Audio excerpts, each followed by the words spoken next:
from the Oakland-Alameda County Coliseum in Oakland, California, CBS Sports presents the Minnesota Vikings versus the Oakland Raiders. Hi, everybody. Vin Scully along with Alex Hawkins. Welcome to Oakland. It's kind of overcast. There's a 40% chance of showers, and already one decision has been made. New England defeated Miami. Consequently, Oakland, by winning today, can be the wild card. So there's a lot on the line. But the Minnesota Vikings come in, and a lot of people are doing a lot of guessing about the Vikes. Well, they've got to, because Bob Lee has been their starter since Fran Tarkenton was injured. Last week, Tommy Kramer came in with 11 minutes to go in the ball game, threw 3 touchdown passes, no interceptions, has looked fantastic for the Vikings. There's a number on Tommy Kramer that he has been quarterback while the Vikes had 9 possessions of the ball, and they have scored in 6 of those 9 sequences. So evidently, number 9 has the touch of a winner. Yes, sir, and the veterans have accepted him from the first day of training camp. He hadn't acted like a rookie at all. He just came in and made his presence felt. One problem that Kramer and the other Vikings will have to get over, and that will be the residual effects of the Super Bowl. After all, Oakland kind of pushed them all over the lot the last time they met, and they've got to forget that and start anew. Well, you got to feel like these are a very proud veteran team, and they realize that they were embarrassed in the Super Bowl, and it's got to have some kind of psychological effect. But you to talk to the Vikings, you wouldn't know it because they disregard it. They say, we have to win next week for sure. Well, right now down on the field, we can take a look at the captains of the respective squads, and in a moment we'll get the ball game underway. Again, we'll repeat, the Raiders can clinch the wild card by winning today, or since New England won, the Raiders could afford to lose to the Vikings today and then beat Kansas City to get the wild card. Call it in the air, please. Call it. Heads. It is a tail. Just like this.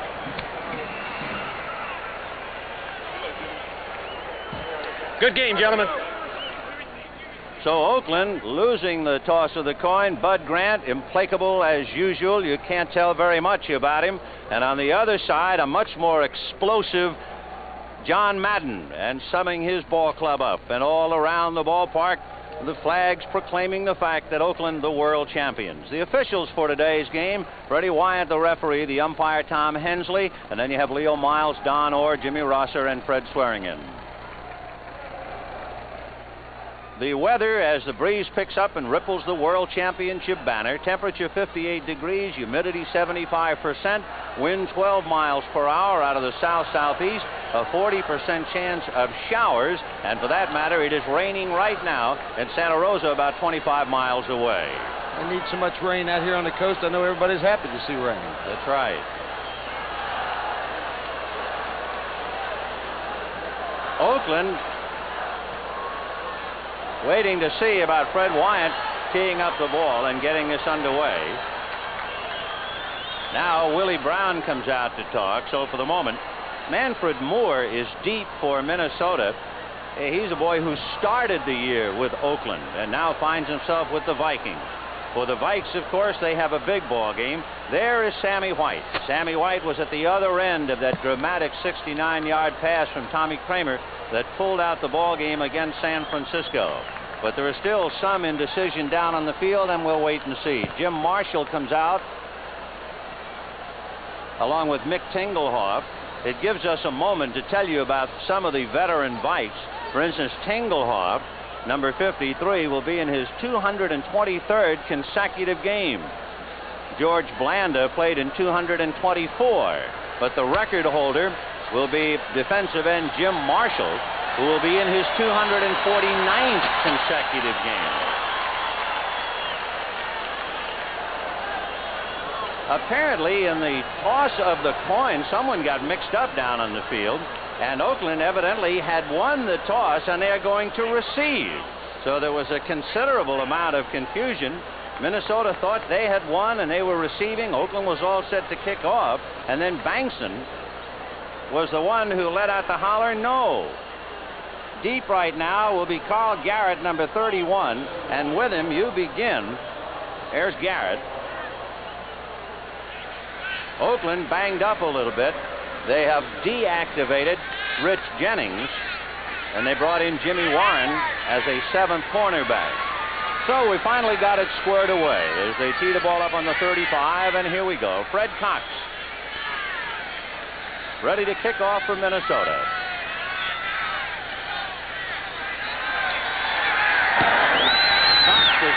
much of a kick, and Carl Garrett will take it inside his 10 to the 25, and necktie brings him down at the 30-yard line, where Oakland will put it in possession, 1st and 10 from their own 30.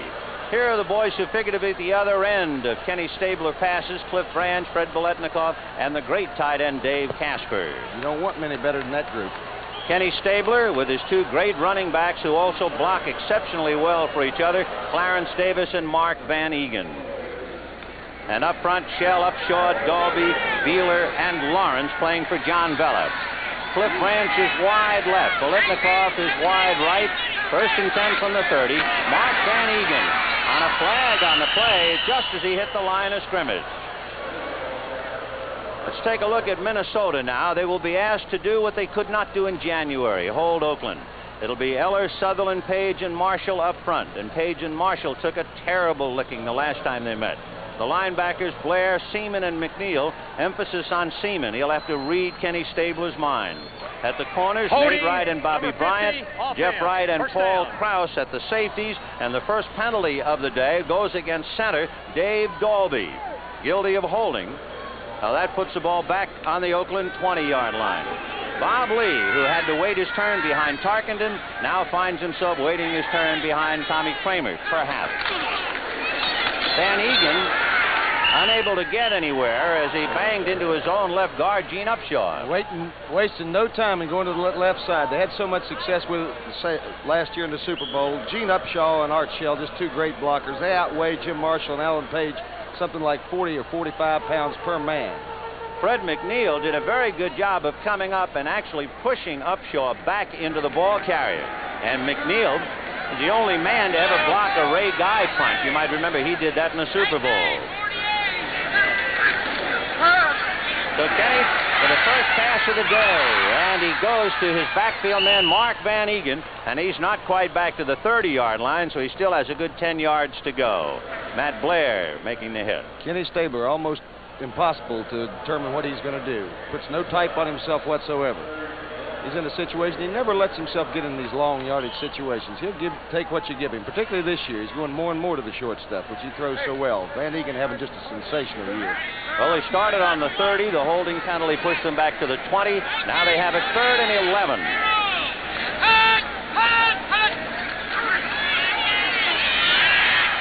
Stabler, a change of pace. Whoa! Here's Jack Branch. He beat Bobby Bryant. Goes to the outside, and Krause cuts him down to the 42-yard line. You see Kenny Stabler pumping the football, trying to throw those defensive free safeties out of position. Cliff Branch, all the speed in the world. He's only been averaging about 15 yards a catch. That's low for him, but they've been running the ball a little more often. You see him beating Bobby Bryant that time. This guy turns it up, it's all over. Biletnikoff helping out there a little bit, getting in the way. So undaunted, Stabler has not had much of a passing number in the last 3 games. He's only completed 41% of his passes, but he comes out now throwing a big completion to Branch. 1st and 10 from the 41 of Minnesota. Here goes Davis. Clarence Davis is a remarkable ball carrier, especially when you think that in all of his carries this year, plus the fact he has caught 15 passes, he has not fumbled. That would be 169 carries. In addition to that, he is an excellent blocker. Gene Upshaw told me that he was probably the finest blocker in the ball club, regardless of position. He's having his best year. He's gained over 700 yards this year. That's high for him. So it'll be 2nd and 6 from the 37 as Stabler has his ball club on the move. Biletnikoff is right and Branch left. A draw to Clarence Davis, and he's stymied at the 35-yard line. Carl Eller, number 81, and of course that's a familiar name. Number 1 draft choice way back in 1964. There's the big guy, having played 14 years. He has 11 sacks thus far. This telecast presented by authority of the National Football League, intended for the private use of our audience. Any rebroadcast or other use of this telecast without the express written consent of the Oakland Raiders and the National Football League is prohibited. 3rd and 4 for Stabler. And he goes to Van Eeghen with Davis out in front blocking for him. And he is very close to the first down, just about at the 30-yard line. So we'll see. Yep, he picked it up. Once again, let's look at that left side of that Oakland offensive line. That's where the game's going to be played. Oakland, a left-handed team in the first place, chiefly because they got a left-handed quarterback and they got great personnel on that side. But they outweigh the Minnesota Vikings on that side, something like, as I said, about 40 pounds per man. That's where they'll be going all afternoon until they don't find any success there. They haven't had any so far. The one big difference, as pointed out before the game, Fred McNeil is on that right side instead of the veteran Wally Hilgenberg, who was there during the Super Bowl. Van Eeghen barreling his way to the 25-yard line. Mark van Eeghen had picked up 1,090 yards rushing, so he needs 10 yards today to pass Marv Hubbard, who had 1,100, and right now he has 12 yards to break Hubbard's record. That was set in '72 in the Oakland record book. Of course, everybody knows he went to school at Colgate, but have you ever seen so many Ivy Leaguers in the game? After watching 2 games yesterday, it seemed like the whole league is composed of people from the Ivy League. 2nd and 5. The Raiders, remember, started on their own 30. And here goes Garrett. Inside Beeler. Good block. Flag go as he goes out. There's a flag down on the field inside the 25-yard line.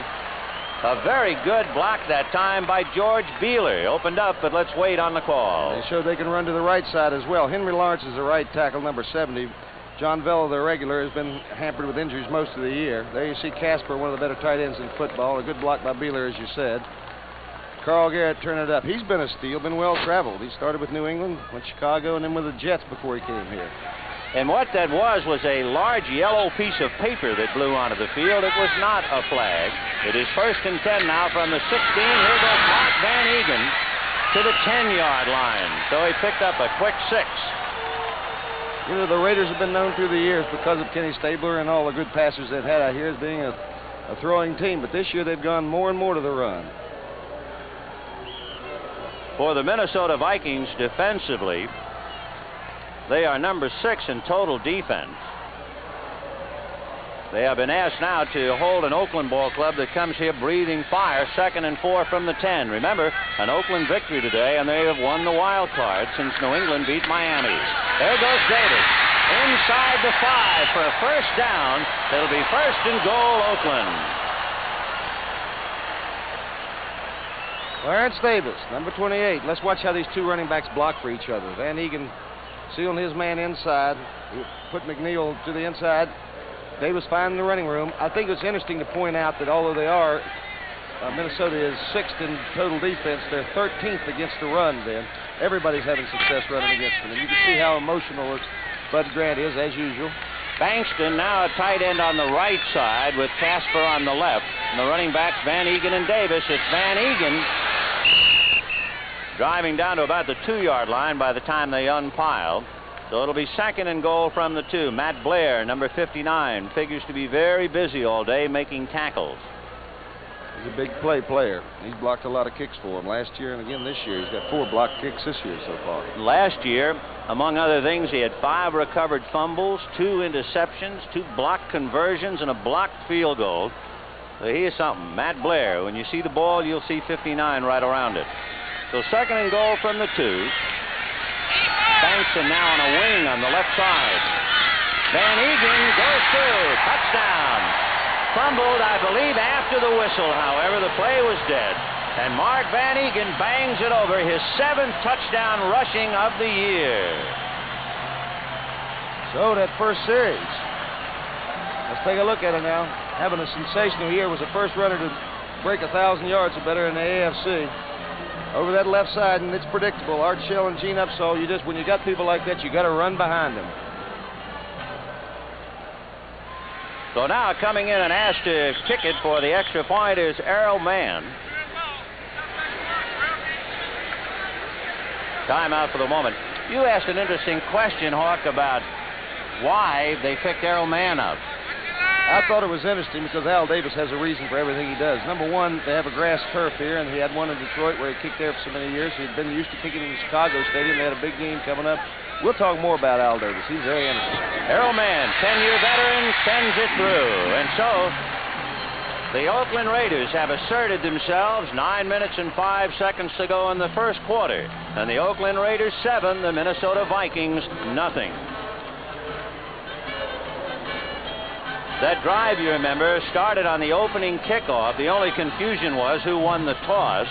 Oakland started on their own 30. A holding penalty set them back to the 20, and then Stabler just moved his ball club downfield relentlessly until Mark Eeghen punched it over. So Eeghen, his 7th touchdown rushing, and the Minnesota Vikings are hurting immediately by a ball club that just chewed them up in the Super Bowl, 32-14.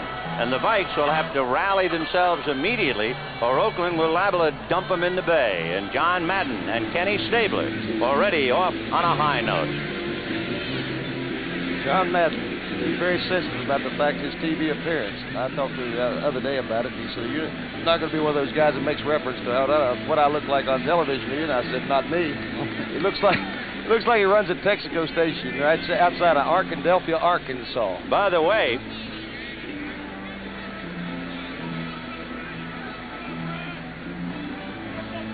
so with 9 minutes and 5 seconds left to go in the first quarter, Ray Guy will kick off for Oakland. Standing deep for Minnesota as Guy is ready, there is Manfred Moore, who was on the Oakland Ball Club last year, having been picked up from Tampa Bay, and he's now with Minnesota. Started out with San Francisco. Good returner out there. Manfred Moore from the 5-yard line calmly picks it up at the 10. And is upended shy of the 15-yard line, and he took a pretty good lick. Terry Robisky down there on the tackle. The NFL on CBS next Saturday. The Los Angeles Rams and the Washington Redskins at 12:30 p.m. Eastern Time. A lot of you folks, I'm sure, saw Washington pull that one out and hold on to defeat the Cardinals yesterday. 12:30 Eastern Saturday. The Rams and Washington. Now Minnesota trying to regroup, 1st and 10 from their own 14, and young Tommy Kramer is the quarterback. McClanahan and Foreman, and it's Chuck Foreman.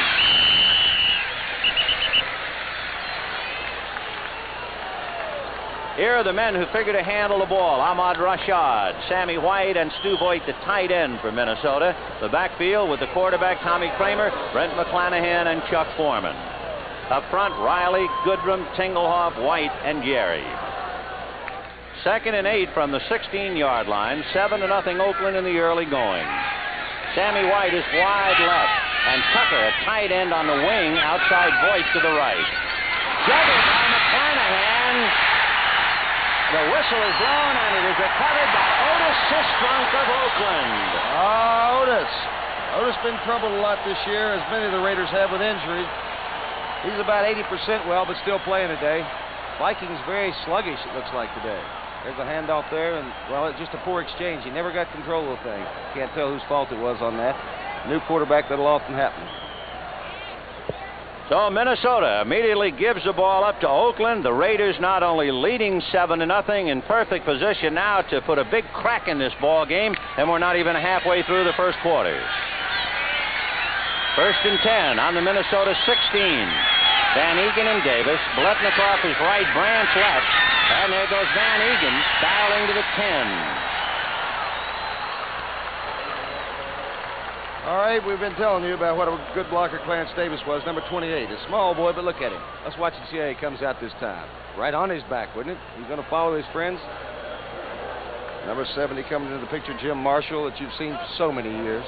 Gracious, he's been playing forever, hasn't he? Forever translates to 18 years for Jim Marshall. It is 2nd and 4 from the 10-yard line. Branch in a slot right. Van Eeghen tripped off by Bobby Bryant and goes down at the 11-yard line. Good play by veteran Bobby Bryant, who's had 9 years. Bud Grant coming in here trying to forget the Super Bowl, and as he said, this is not one of those things where we're going to come back and try and avenge a Super Bowl. John Madden has his ball club snarling already. They win today, they've got a lock on the wild card. Both great coaches, but contrasting styles, nowhere near similar in personalities, but both winners. 3rd and 5 from the 11-yard line. Stabler gonna left-hand it up. High down in the corner to Branch. All alone. Cliff Branch made it look easy.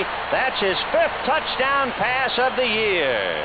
Well, sir, The Vikings have had trouble rushing the passer all season. You cannot give Kenny Stabler, as the Los Angeles Rams found last week, you put a rush on him, he might throw some interceptions. He's thrown 20 this year, but you give him time to sit back like that, he will pick you to pieces because he is one heck of a thrower, as everybody knows. Cliff Branch, well, you've seen him play too often for me to tell you anything about him. The closest man to Cliff Branch was Jeff Wright. He was about 5 minutes away by phone. So Errol Mann will now try to make it 14-0 Oakland. And he does.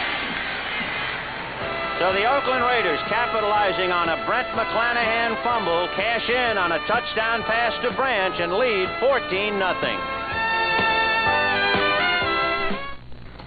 He was a man who never danced, never sang, never performed for an audience.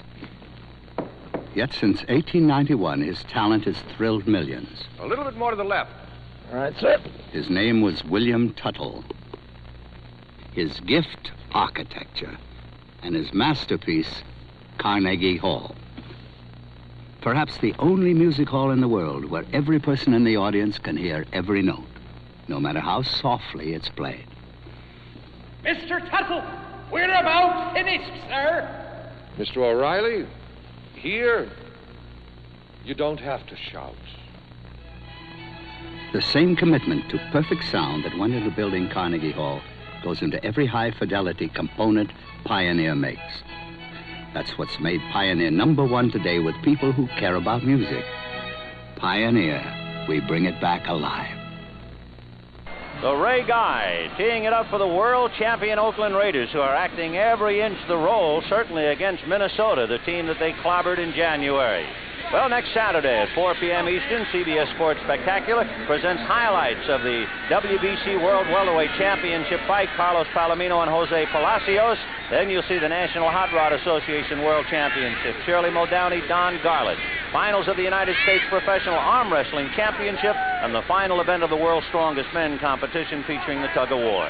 All coming up next Saturday at 4 p.m. Eastern on the CBS Sports Spectacular. Manfred Moore waiting for the kick. It's down to the 5-yard line, and he'll try and move it to the 10, and down he goes on a wave of black shirts. And so Minnesota first lost the toss, gave up a touchdown, fumbled the ball away for another touchdown, and now they're in trouble as they start. And there was the Oakland drive, 3 plays, 15 yards, recovering the McClanahan fumble, the play made by Otis Sistrunk. 1 minute and 15 seconds, and it is 14-0 Oakland. And how about this? Historic. Tampa Bay will finally win one. They were 0-26. They'll win it 26-0. And Hank Stram's got to be committing suicide about now. Tommy Kramer to the left side, overthrows Ahmad Rashad. There he is, Ahmad Rashad. He's been traveled around a little bit. Started with St. Louis, ended up last year starting the season with Seattle, and was traded over for a #4 draft choice. And that's a pretty cheap price for a guy with his ability. Last week had probably his best week with 7 catches for over 100 yards. His most productive Sunday of the season. Well, Tommy Kramer had to come in here last week behind by 3 touchdowns. He must wonder if Minnesota ever gets in front. He's waiting for it. He gets behind 24-0 before he cranks it up. 2nd and 10 from the 12. Fumble recovered by Minnesota. And falling on the ball is Goody, as they call him, Charles Goodrum. So Minnesota has fumbled twice and given up the ball once, and they were saved that time by Goodrum. Well, Take a look at the boys up front for the Raiders. John McTusack, Dave Rowe, and Otis Sistrunk. And that 3-4 defense, remember, Rice, Johnson, Hall, and Hendricks. Fume is now in there as Kramer sets up. Flag on the play. So he'll throw it anyway to Sammy White, but it's not going to count. Well, you heard the number 78. We'll see if Steve Riley is guilty of an infraction. That's what it would be. Nothing going right for Minnesota. Oakland gave you a little 4-man front that time. Gave you a new look there. He studied the films all week, and they're predominantly a 3-man front. And being a rookie, I imagine that being set for a 3-man front and then seeing a 4-1 could confuse you a little bit. I should say. False start, number 78, offense. So Steve Riley, out of USC, guilty of the infraction. It is 3rd and 17 from their own 5 for Minnesota. Tommy Kramer, 22, going on 40 in this ball game right now.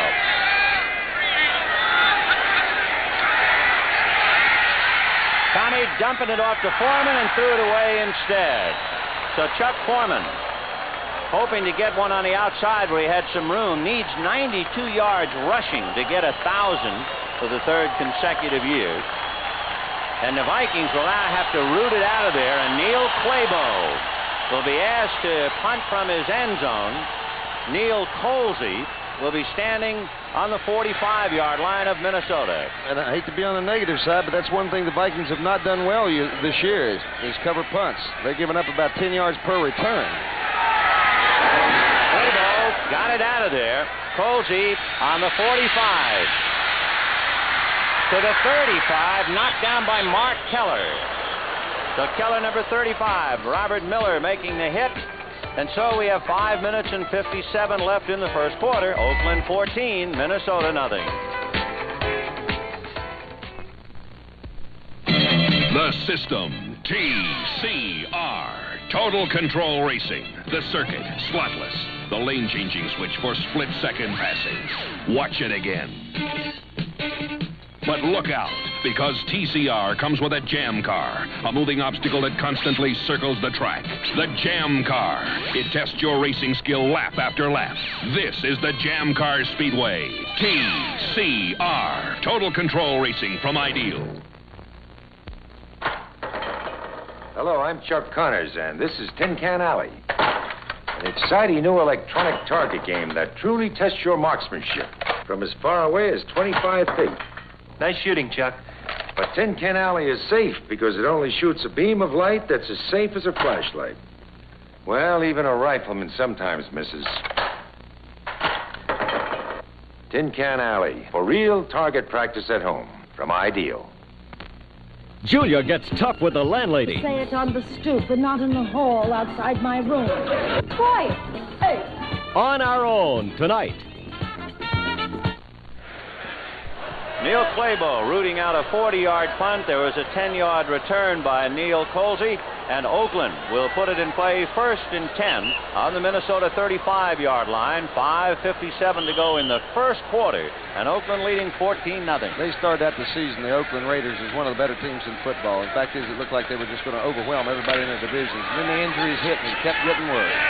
They're trying to put it together now, and they're a veteran team and a proud team, and I think they will. Branch goes left, Biletnikoff right. Second man is Davis. And a flag on the play as Davis gets to the 30-yard line. Sutherland and Beeler really going head-to-head on a little blocking there in the middle of the line. We'll wait on the call, evidently against Oakland. And I think it could have been some holding on Beeler, too.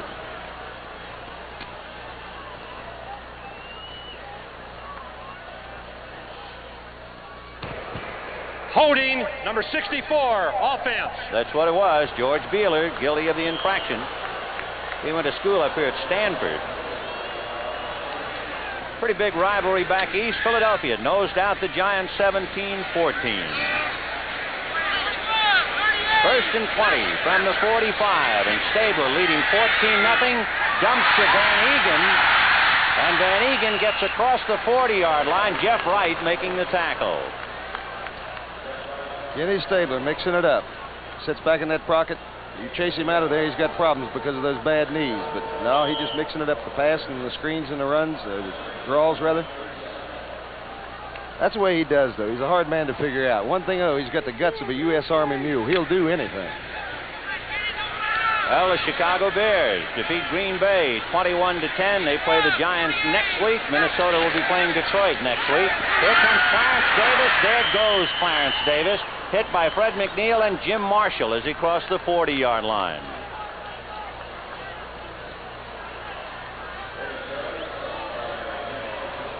By the way, we could give you a footnote on that Bear game.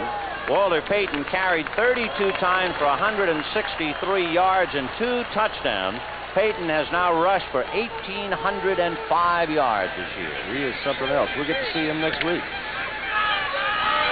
The two coaches, as usual, John Madden, very visible. Bud Grant, low-key and watching. 3rd and 15 from the 39. Whoops! Stabler slipped, still gets it out towards Casper, and it's broken up by the middleman, Jeff Seaman. Stabler lost his footing down there. Excellent turf, though. I think it would add years to a receiver's playing career, being able to play on that regular grass, nice and soft. Watch him as he slips right here. Puts his little right hand down and gets back up. Great play there by Seaman. Jeff Seaman, of course, is trying to read Stabler's mind. That'll be an interesting selection all day long for Jeff. Let's put it this way. Stabler's hero is Bobby Lane. Now, how are you going to figure his mind? Well, here's the greatest kicker in the game. Ray Guy, after a very high pass from center, he will kick it out. You believe him? Out at the 3-yard line. Is he the greatest? Oh, what a kicker. Ray Guy gets the punt of the day as he narrows it to the 3. A 36-yard punt after the snap from center almost went over his head. And who else besides Al Davis would draft a guy number 1, a punter number 1? Never in the history of the National Football League has it been done until Ray Guy.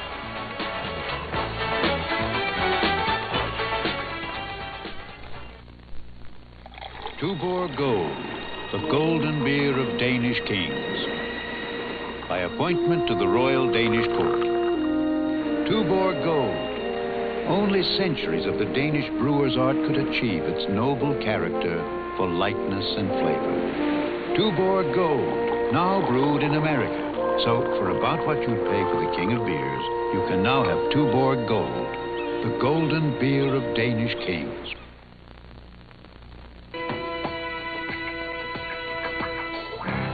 This year, when you step out on the town, don't just drive. Take off in the 1978 Thunderbird. With its distinctive look and size, its Thunderbird quality and comfort. And it comes at a down-to-earth price of $58.08 with automatic transmission, power steering, power brakes, V8 and more. Flight test the 1978 Thunderbird. When America needs a better idea, Ford puts it on wheels.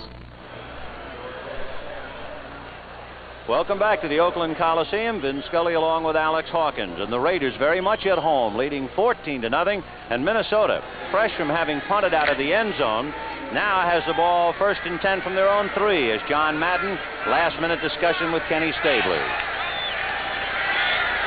Tommy Kramer with McClanahan and Foreman. Fumbles and falls on the ball. It's loose. Picked up by Willie Hall for a touchdown, Oakland. Would you believe that? Oh, buddy.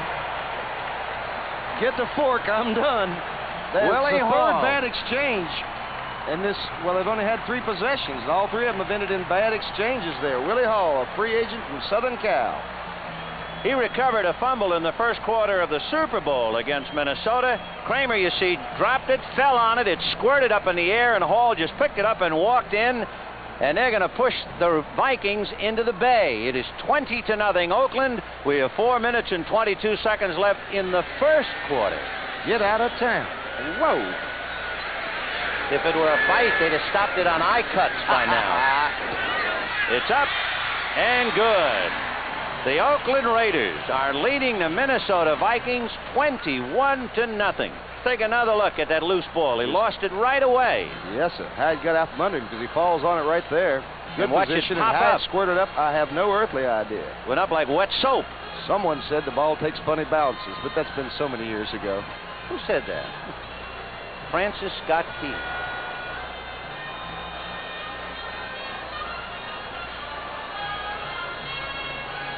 So you had Van Eeghen punch one over. You had Cliff Branch capture a touchdown pass, and now you have Willie Hall pick off the fumble, and Bud Grant not ready to talk to anybody right now.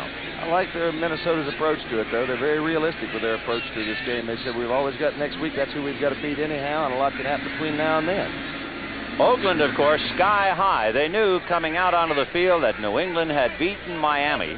They knew that if they won today, they would have clinched the wild card. And they sure would appear to have a first quarter lock on it. And once again, Manfred Moore, who played rugby this past winter in Sydney, Australia. He keeps busy. Where did you get that? Where did you get that? It's true. He did. The Ray Guy kicks it to the left side. Robert Miller to the 30. Out of bounds before he can get up to the 35. there's a McClanahan on the Oakland Ball Club, and it was that McClanahan, Randy McClanahan, who made the tackle.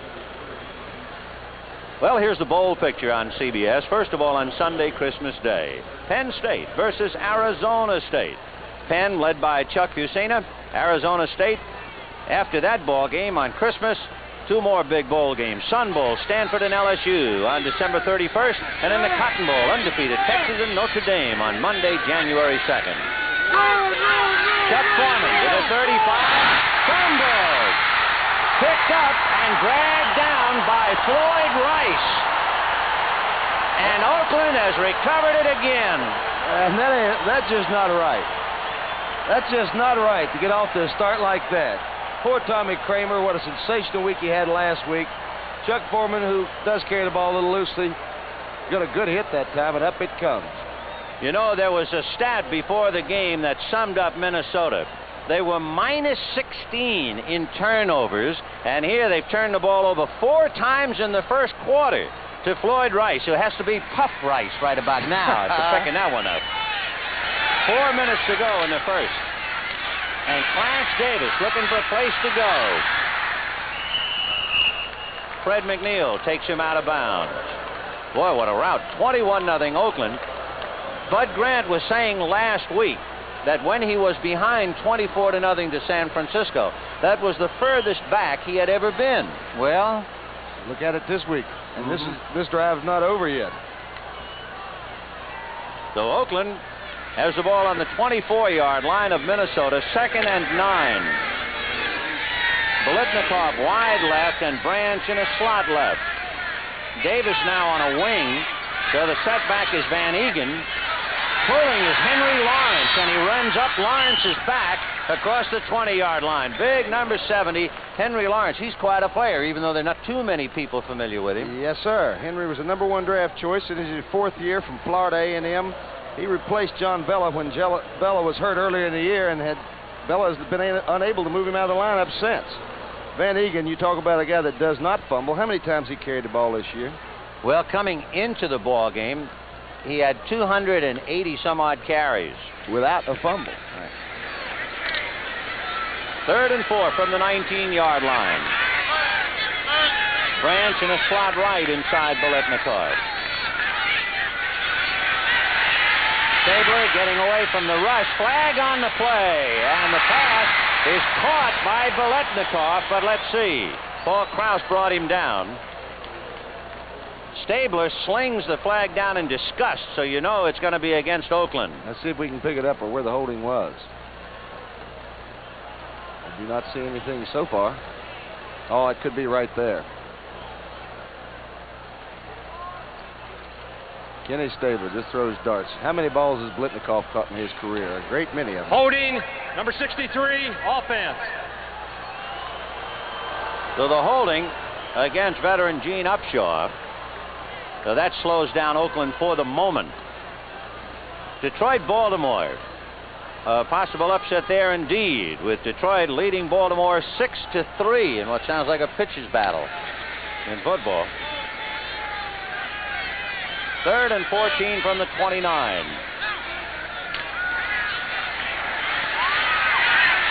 Stabler, no good. It was intended for his wide receiver, Mike Ciani, and Jeff Wright was the closest man to the ball. Almost picked it off. Stabler annoyed at himself, or perhaps even Ciani's route. I'm not sure. He turned out on the pattern and then turned it back up the field like a sideline and go, and I don't know which one was the fault on that. Ciani has been in trouble with some injuries, hadn't worked out all this week. Ray Guy, whose last punt went out at the 3-yard line after a high snap from center, you'll remember, will try and push Minnesota back into the corner again. Bob Grimm is over there in the corner. Grimm will watch the ball hit, and this time it rolls into the end zone. And for the first time, Minnesota will have a little bit of room on their own 20. They have really been penned in. And there's the guy who did it last time, Ray Guy, a 5-year man out of southern Mississippi. His longest punt, 74 yards this year. So Tommy Kramer will take over 1st and 10 on his own 20. Here's the NFL on CBS next Sunday. The regional game, Chicago, New York, New Orleans, Atlanta, St. Louis, Tampa Bay, San Francisco, Green Bay. Foreman, the setback with McClanahan on a wing. Here comes Foreman. Got a good block from Ron Yeri, but there weren't enough people to throw blocks, and Willie Hall has him. Though Foreman is wrapped up. Be interesting, as Willie Hall, remember, picked off that fumble and scored a touchdown. Bud Grant, somehow or other, trying to get his Minnesota ball club pumped up. They are flat as a pancake right now as Ahmad Rashad comes in and Bob Tucker goes out. 2nd and 6 from the 24. It is 21-0 Oakland. 2 minutes and 26 seconds left in the first quarter. Kramer looking to Foreman, and he gets popped by Floyd Rice immediately. You know, when you mention all, as we look at this again, we see Chuck Foreman, who they go to so often. About the only quarterback that doesn't is Bob Lee. When he's quarterbacking for some unknown reason, he doesn't throw to Foreman very much. Foreman, an excellent receiver, as you all know. Floyd Rice, a free agent out of, first was with Houston and San Diego in his 7th year. And I wanted to say about the Oakland defense, they're not like their offense at all. That sounds stupid, doesn't it? Well, what I mean by that is they have 4 free agents. They have only 3 draft choices and 4 traded people they traded for playing on it. 3rd and 5 from the 25-yard line.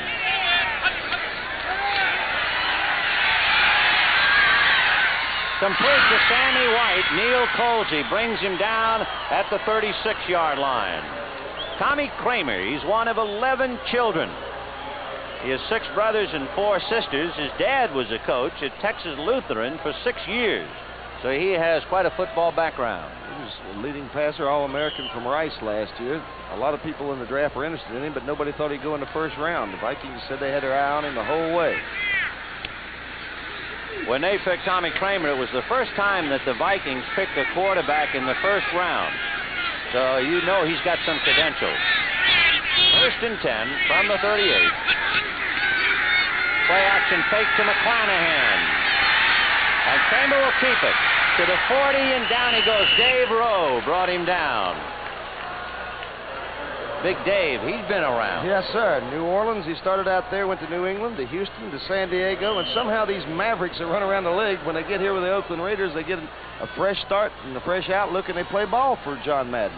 One thing Tommy Kramer will have to do is see around Dave Rowe. Rowe is 6'7" and 270. He blocks out the sun. They got a lot of people on that defensive line to do. If you're a cornerback or even a linebacker now, this is your view as Kramer sets up. 2nd and 7 from the 41. And he's going to be swallowed up. And down he goes by John Matusak, the other fellow who is 6'7". And the other fellow's been much traveled. Started out with Houston, Kansas City, and on to Washington. He's a free agent. Somehow they play when they get here under John Madden or Al Davis or the Oakland organization, whatever. Kramer sets up nicely, though. I like his footwork there. Too much Matusak. Look at that strength there. One arm on his jersey brings him down. Boy, those are sizable characters. Matusak and Rowe, 6'7" and 270 each. A sizable first quarter for Oakland, that is. The Raiders sitting on top of the crest of a 21-0 lead. If you want to capture someone's attention, whisper. If you want to capture someone's attention, whisper. Nuance perfume by Coty speaks as softly as a whisper. Nuance lasts and lasts, yet is so exquisitely delicate that it draws people closer, like a whisper. Nuance by Coty.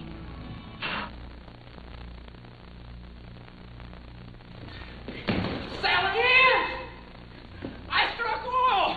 We can get married now. But, Billy Joe, you are dressed for a Del Rio dog fight. You'd sure look better in Hager's slacks. Or Hager's sport coat and slacks. Even a Hager vested suit. A variety of outfits you don't have to be rich to afford. Oh, Billy Joe, you look like $1 million. Make that two. Billy Hager, Joe. because looking good makes you feel good. I've got a nice business, but I'm no whiz at financial planning. Fortunately, my Connecticut General representative is. He sure comes through for me. Coming through for you. That's what CG people do. My company needs an insurance representative as professional as our lawyer, tax advisor, and accountant. And Connecticut General always comes through. Coming through for you. That's what CG people do. Call us. We'll come through for you, too. Well, it's hard to believe that there it is. Oakland 21, Minnesota nothing. As we start the second quarter, the Raiders had 19 plays in the first quarter, and the Vikings only 9. And it is 3rd and 18 from the 30. Make it 19 now as they spot the ball. And Kramer, another tough call. Chuck Foreman to the 40, to the 45, and he has just about made the first down. So Kramer knows one thing: in trouble, go to Foreman. Doesn't take a whole lot of intelligence to know that, though. Chuck Foreman having a great year, as all of them are for him. Just needs 92 yards, not less than that now, to reach that 1,000-mile mark, or 1,000-yard mark, rather. Must seem like 1,000 miles. Yes, sir. The balance on him. Just reflexes. Good football instinct. But he has not done well, as the numbers tell you, against Oakland. So he's trying to change that a little bit. 1st and 10 from the 49. Rushed by Rowe. So Kramer chased by Matusak. Just did get across the 45-yard line. Jack Tatum came up, and he just got by him. Floyd Rice finally making it. Tommy Kramer's stats so far in the limited time he's played has been overwhelming. 61% completion, 4 touchdowns with only 1 interception. That's really exceptional for a rookie in the situations he's been put in. The first game against Cincinnati, where he showed any time, had it all going his way. But last week, down 24-0 to a very good San Francisco defense, and still responded. Well, we'll see how he can respond today. He's down 21-0. Kramer looking deep. Now looks to Foreman, but before he can, Dave Rowe swallows him up. Rowe, by the way, in the Super Bowl, blocked 2 passes. So at 6'7", he really is a standout, along with Matusak.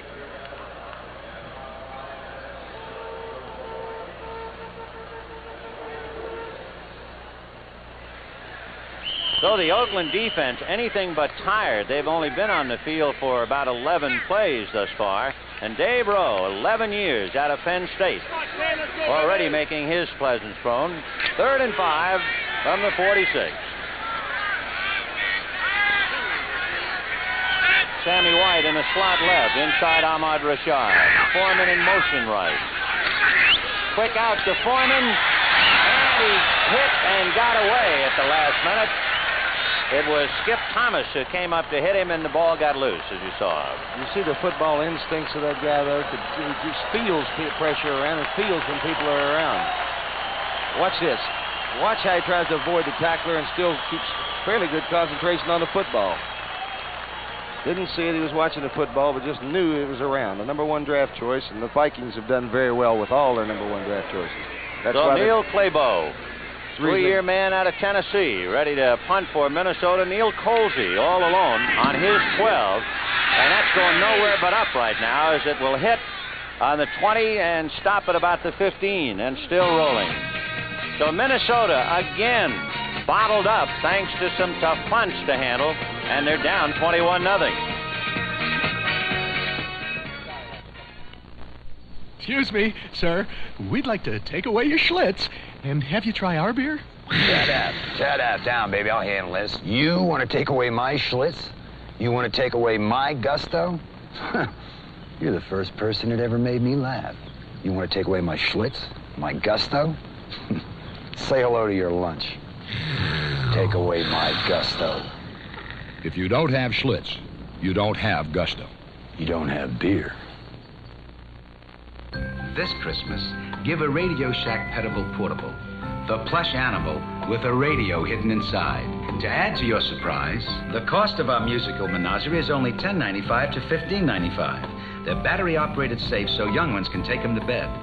And they're great show-offs in a teenager's room. So give the gift that plays all year, a petable portable radio from the big assortment at Radio Shack.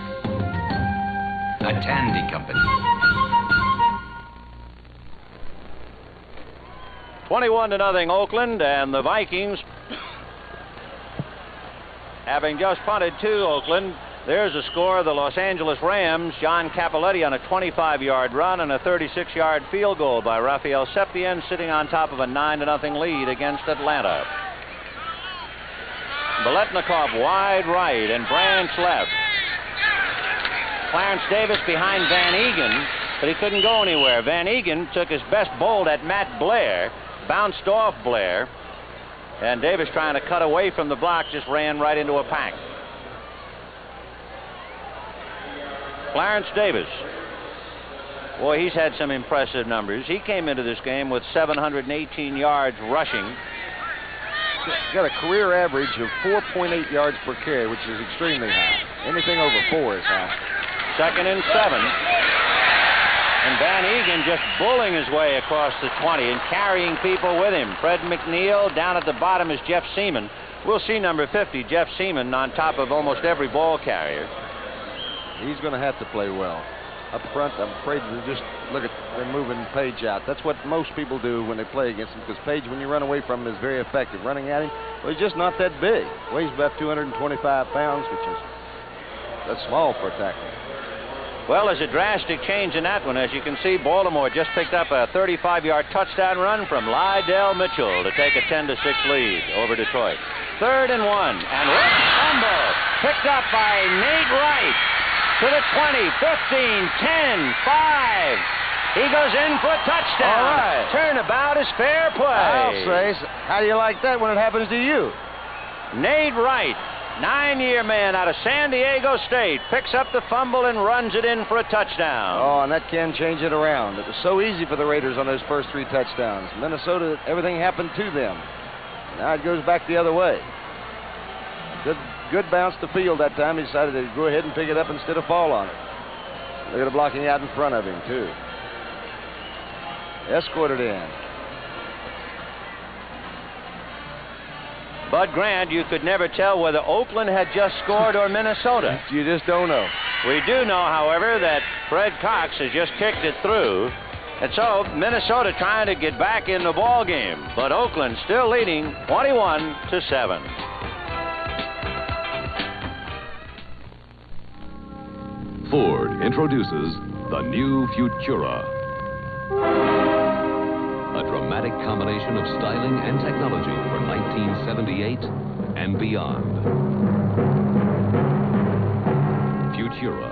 Its striking design is the result of computer modeling and extensive aerodynamic testing. Its excellent fuel economy results in part from the use of high-strength, low-alloy metals in Futura's construction. And Futura's ride is the result of a newly created advanced front suspension system. Futura. In a world where cars are looking more and more alike, it represents a change. A dramatic combination of styling and technology for 1978 and beyond. Realistically priced for today. See your Ford dealer for a personal test drive. Well, would you believe somebody actually said, Carol, move it? So I did. So now the gang and I will be seen on Sunday nights at 10 p.m., 9 Central, and 9. Well, turnover time in the Oakland Coliseum, and Oakland's first turnover cashed into a touchdown for Minnesota. And the Vikings, of course, have coughed the ball up 4 times. So they're behind Oakland 21-7. 11:31 left in the second quarter. And Fred Cox kicking, and it'll be handled by Carl Garrett at the 16. Down he goes. Craig, normally a tight end, making the first hit. And so Oakland takes over on their own 36-yard line.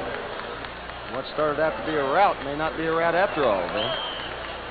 21-7. A fellow like Stabler calling plays. It'll be interesting to see if Minnesota, of course, as we mentioned, for Oakland, they're sky high. A win today, and they've won the wild card. Meanwhile, Minnesota, no matter what they do today, they still have to win next week against Detroit.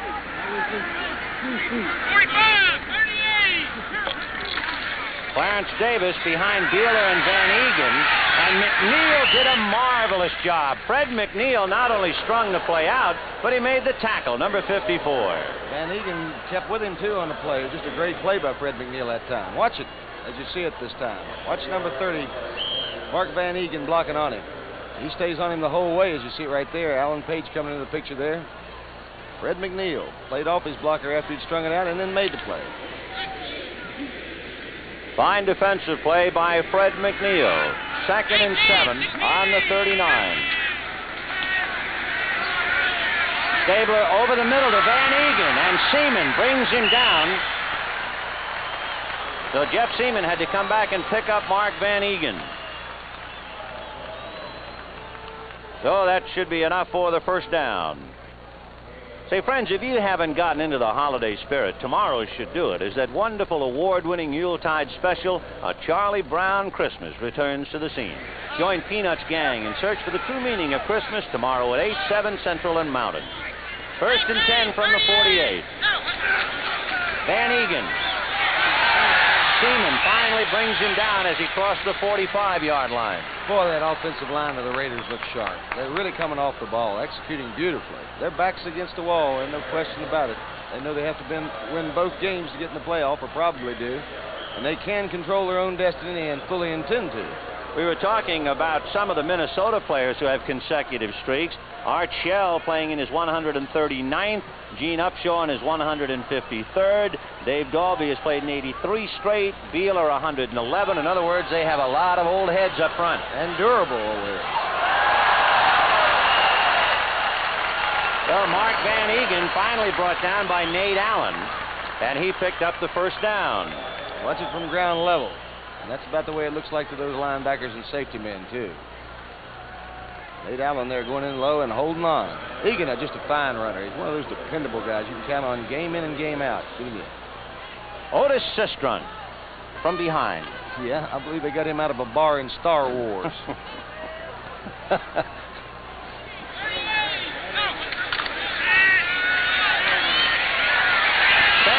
Under a rush, Eller hit him and he dropped the ball, but I think he let loose to the leather after the whistle. Eller and Sutherland putting a squeeze on him. Eller been the most effective pass rusher for the Vikings. That's his 12th sack of the season, I believe. That's right. He had 15 last year. That would be his 12th, so he hasn't slowed up much at all. The Snake. Gracious me. He's had an interesting career. He's an interesting guy. One of the good old boys. Foley, Alabama. Jeff Seaman, the middle linebacker, again trying to read Stabler. We'll see if we'll have a blitz. 2nd down.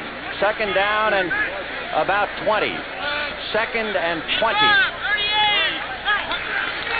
Clarence Davis following Van Eeghen. Nowhere to go. And he is chewed up. Alan Page with Matt Blair on top. The Vikings too proud to quit, huh? Down 21-0 before they could turn around and coming back now. Alan Page just had some great seasons with the Vikings. Got a lot more in front of him, too. He is quick. One of the few defensive linemen, it seems like to me, that came out of Notre Dame that really from the start was a star and continued. You know, I just thought of an interesting point about Minnesota. You know, each time they had a rematch with the team that beat them in the Super Bowl, the Vikings won. Is that right? Yeah. 3rd and 25 from the 49-yard line of Oakland. Stabler gets it to Biletnikoff, and he's pushed out by Nate Allen, but he had a ton to go. He still has almost 10 more yards for the first down marker. And do you know anybody that over 10 years has caught over 40 balls per season? Biletnikoff just doesn't seem to drop anything. Look how he keeps those feet in bounds on this and the total concentration. Had a great career here. Not over yet. You know, 29th catch of the season. Let's say Biletnikoff is not big, but he's durable. In his 13 years, he's missed only 8 games. Catches a lot of sideline patterns. That's the reason. Ray Guy, the talented foot. We'll see what he does. Manfred Moore all alone on the Minnesota 10. And Guy sends it towards the airport. No wonder they thought helium was in that ball. I've already showed you I can kick it out on the 2. Now I'm going to show you how far I can kick it. So Oakland 21, Minnesota 7, 1st and 10 on the Minnesota 20 coming up.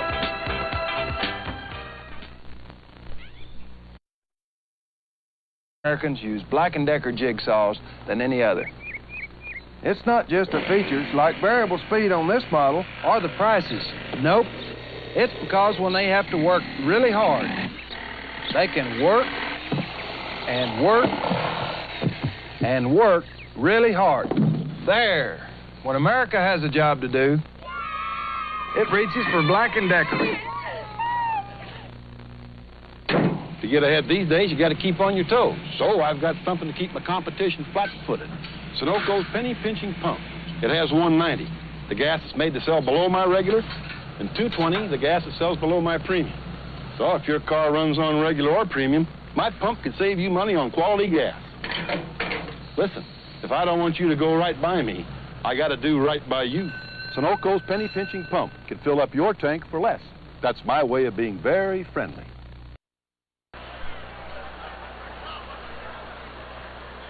Minnesota putting the ball in play, 1st and 10 from their own 20-yard line. Oakland leading 21-7, and we have 7 minutes and 37 seconds to go to the half. Cleveland has become a very unhappy city ever since the Rams shut out Cleveland 9-0. And to cap it off, Houston knocked them off today 19-15. And it's a shame, too, because Forrest Gregg had them going up there at the time. Tommy Kramer has Chuck Foreman is the only setback. Foreman runs into Matusak and Rice.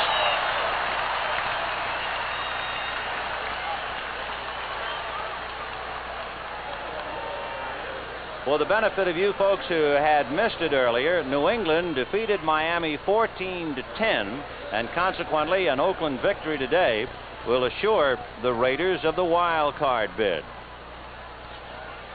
There he is, Mr. Otis Sistrunk, 6 years out of no college. No college. The Rams picked him up and they traded for him. And they're glad they did, too. He's done well for them. 2nd and 10 from the 20.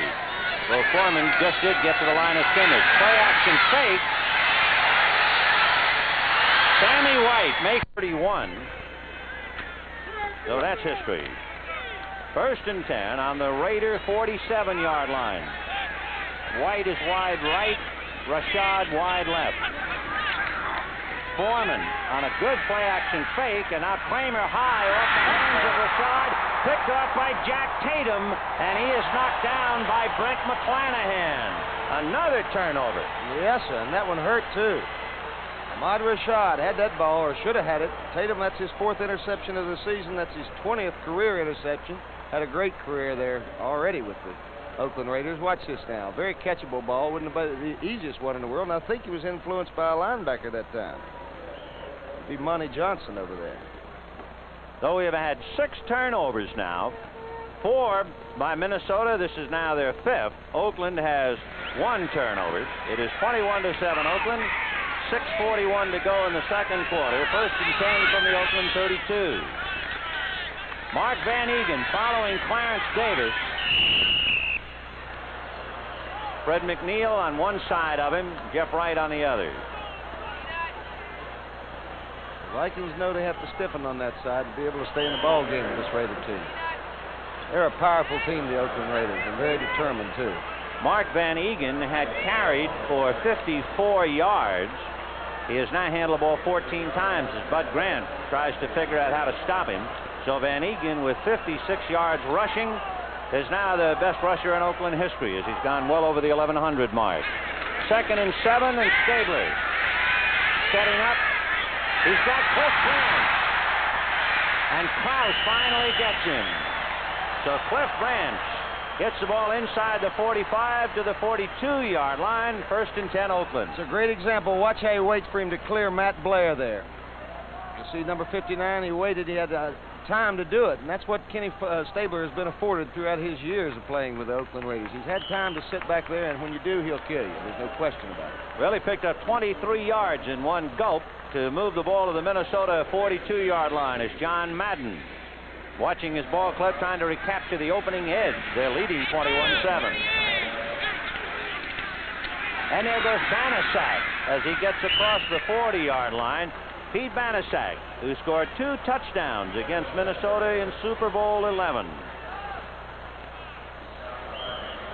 Well, they call on him in short yardage situations, and you know he's going to carry the ball, and nobody seems to stop him.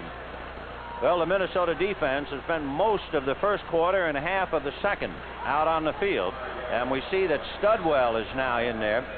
When you look at Minnesota, you realize that they have 4 first-round draft choices as defensive linemen. They know where the game is played, don't they? 2nd and 5, and there goes Carl Garrett to the 35-yard line.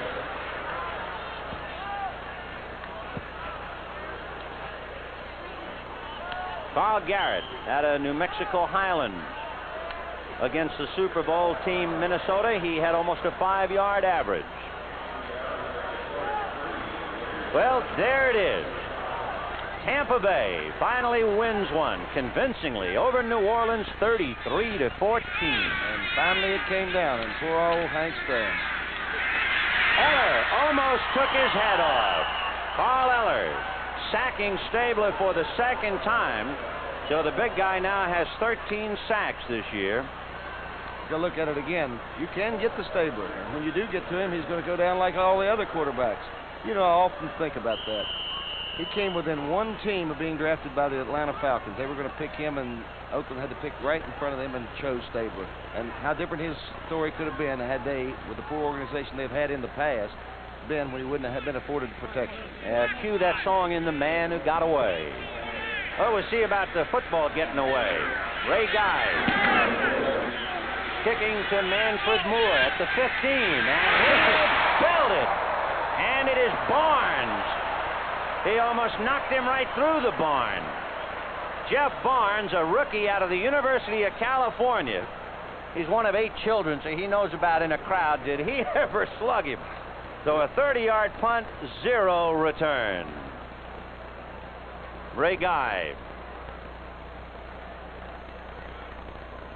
And Detroit came back to trip Baltimore. They led 6-3. Baltimore led 10-6, and Detroit has pulled it out 13-10 over Baltimore. So I guess the race is still on in that division. Huh? Big day for New England.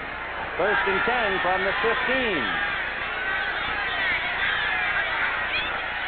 Chuck Foreman. Nowhere.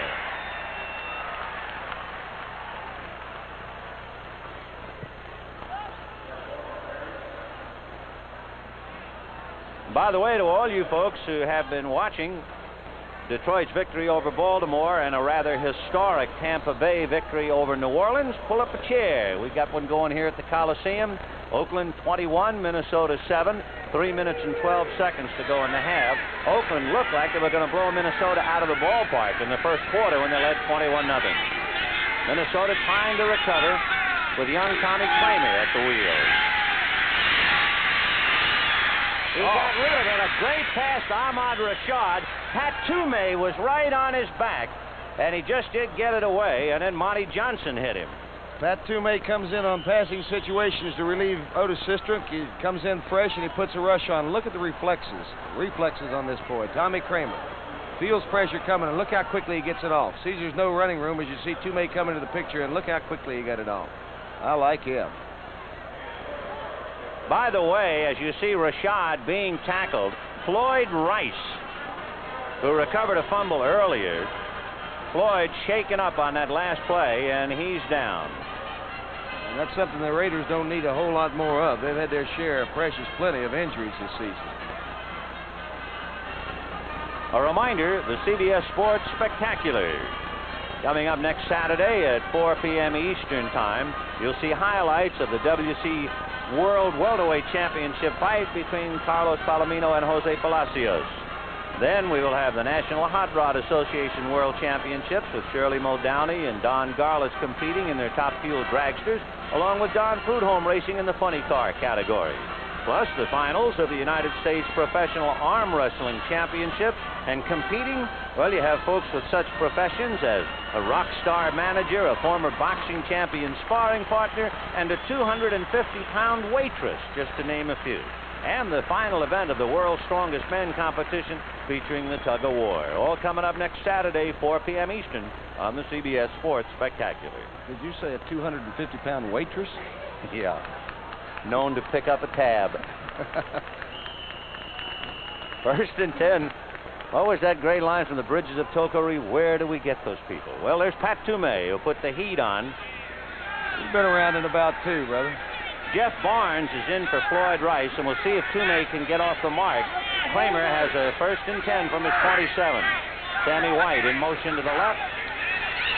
Throws it out to White. They set up a screen, but there's no screen. Pat Toomey finally knocked him down. The only man over there to block for Sammy White was Steve Riley, number 78, and there were just too many Oakland Raiders. You got you. They read it perfectly that time. Just watch it out here. There's nobody. The blocking trying to form out there, but the Raiders read it. They're a well-coached team, no question about it.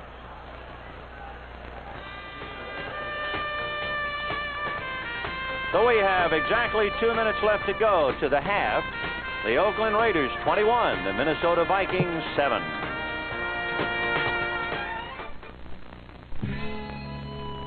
We put a little blue jean in everything we make. First 100 years, all we grew here was Levi's blue jeans. Helped the West grow strong.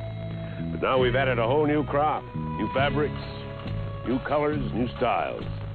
Of course, the roots still go right down to these blue jeans. So folks know they're getting Levi's quality. Because here at Levi's, we put a little blue jean in everything we make. A guy I know tells me this new Sunbeam adjustable groomer razor is the greatest shaver ever made. Well, I say, so what? I'm a blade man. He says, try it and you won't be. He's right. Here's how Sunbeam's new groomer razor works. 12 stainless steel blades cut at 8,000 strokes a minute through the thinnest shaving head you can get. Stands whiskers up and shears them off, at or below the skin line. You a blade guy? Try this. It may be the last time you use a blade. Well, with 2 minutes left to go to the half, the Oakland Raiders leading Minnesota 21-7. The Vikings trying to get it in gear. Will have it 2nd and 10 on their own 27-yard line. So Tommy Kramer calling his own plays, although I believe the touchdown pass to Sammy White that won it last week was called by Jerry Burns. Boyd, the tight end on the left side. White to the left and Bob Grimm to the right. Kramer to Robert Miller, and he's at the 40. Flag on the play as he crosses the 45. And Kramer lost his number, at least on the back that time. Boy, he is getting some pressure over there from Matusak. If you'll watch it right here. John Matusak, number 72, coming into the picture here. This boy can move, and there's no such thing as a quarterback playing in this game today that can't move, because they're not going to last very long, I don't believe. Throws well on the run. Robert Miller, you haven't heard a lot of. 1st and 10 from the 47, and Kramer looking and dumping, gets his tight end. Boyd is bumped out of bounds by Skip Thomas. And that should be enough for the first down, and it stops the clock with 1:21. You think that mobile quarterback won't make the difference, though? Rather than the sack getting off the completions for, 30 yards now?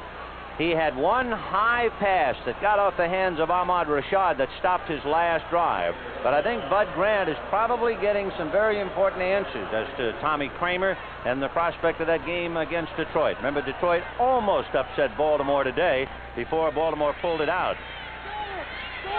1st and 10 from the Oakland 42, and Minnesota trying to get back in the ball game. White inside Grimm and a slot right. Kramer gets it to Robert Miller, and he gets a first down as he gets out at the 30-yard line. Do I like the arm on that boy and the reflexes he's got. He could have either taken the loss there, as you'll see right here, or get rid of it, and how he did in a hurry.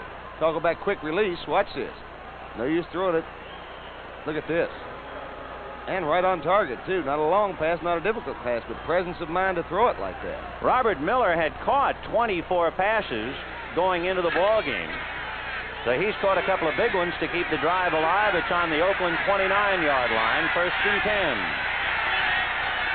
White is right, Grimm left. Kramer got Foreman inside the 25. So Chuck Foreman needed about, 2 more yards at least to get a first down.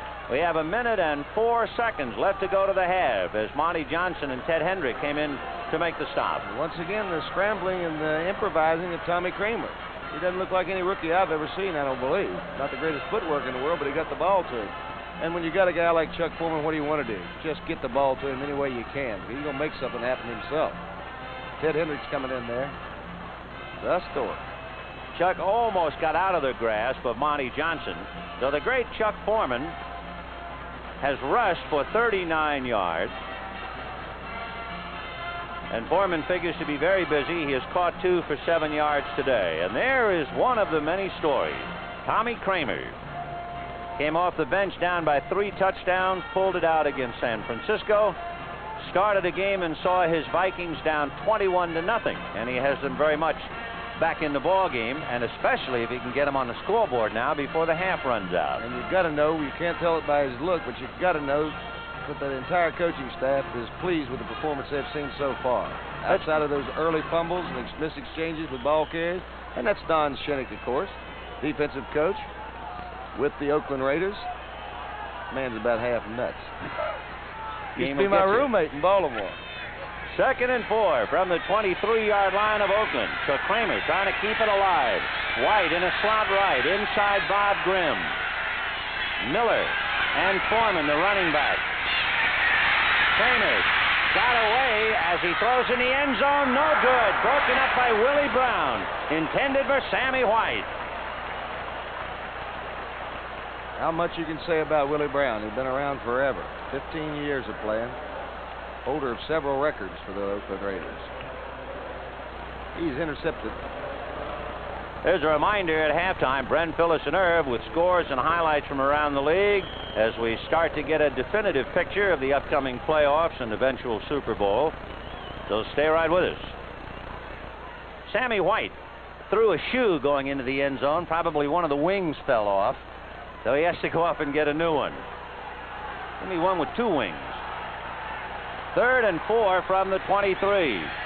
Now you have Tucker in a slot right inside Grimm.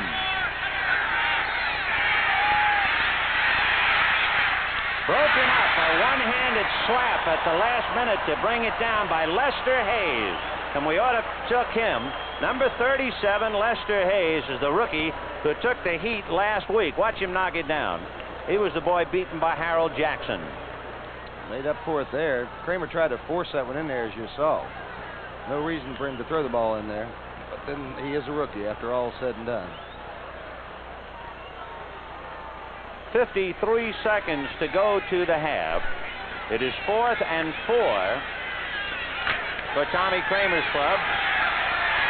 He has Sammy White right, Bob Grimm left.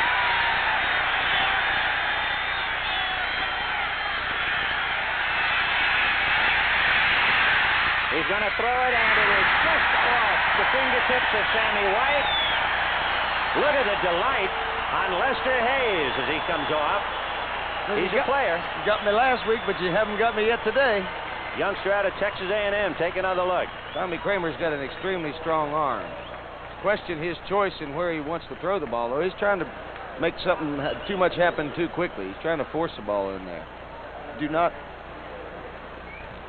Oh, of course, last week, those of you who saw the Ram game, you saw Harold Jackson in the waning moments of the game beat Lester Hayes deep with the only ball he caught all day.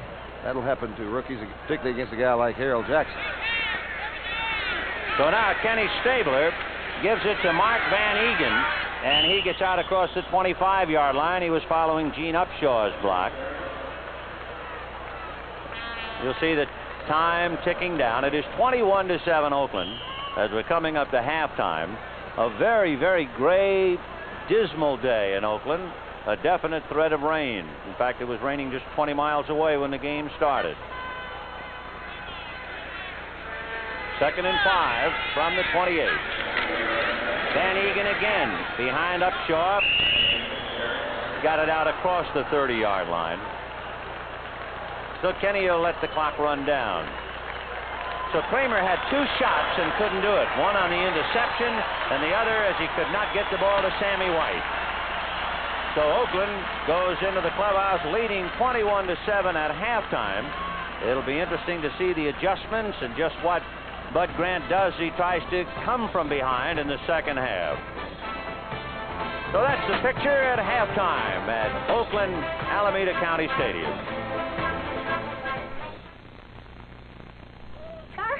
Except for the insurance and closing. Oh, well, what insurance company? They're all the same. Allstate's different. Different? How? We give a 10% discount for newer homes. Oh? It's a 10% discount. Now 10% off our rate. On basic homeowners insurance for houses 5 years old or less. Allstate's different, all right. Good hand. Oh, boy. When it takes being different to be better, Allstate will do it. That's a promise from us. They're good hands, people. Good. Now I can go to bed. Wait a minute. I want to give you a gift while we're alone. It's something just for you. A washer and dryer. Now, come on, will you be serious? Okay. Close your eyes. Merry Christmas. Give her a diamond. It's forever. With the price of most things going up, the sticker price of Pinto, the best-selling American small car, is coming down. As of October 3rd, new 78 model Pintos with more standard features will have a lower sticker price than last year's model comparably equipped. Important features are now standard, like AM radio, power front disc brakes, rear window defroster, tinted glass, and protective body side moldings. Ford Pinto, the best-selling American small car. Now more car for the money than last year. At Ford, the better ideas keep coming. Sunday on All in the Family, Gloria and Mike recall how they met. That's enough! That's enough! Next on Alice, Mel goes crazy in love. Not on the grill! Not on the grill! Then Carol Burnett moves to Sunday night with special guest Rock Hudson. Right after All in the Family and Alice. Sunday at 9, 8 Central and Mountain. Next Saturday at 4 p.m. Eastern, CBS Sports Spectacular presents highlights of the WBC World Welterweight Championship with Carlos Palomino defending his title against Jose Palacios of Mexico. Highlights of the 1977 National Hot Rod Association World Championships with Shirley Muldowney, Don Garlitz, and more competing. Plus, the United States Professional Arm Wrestling Championship. And the final event of the World's Strongest Men competition featuring the Tug of War. That's next Saturday at 4 p.m. Eastern on the CBS Sports Spectacular.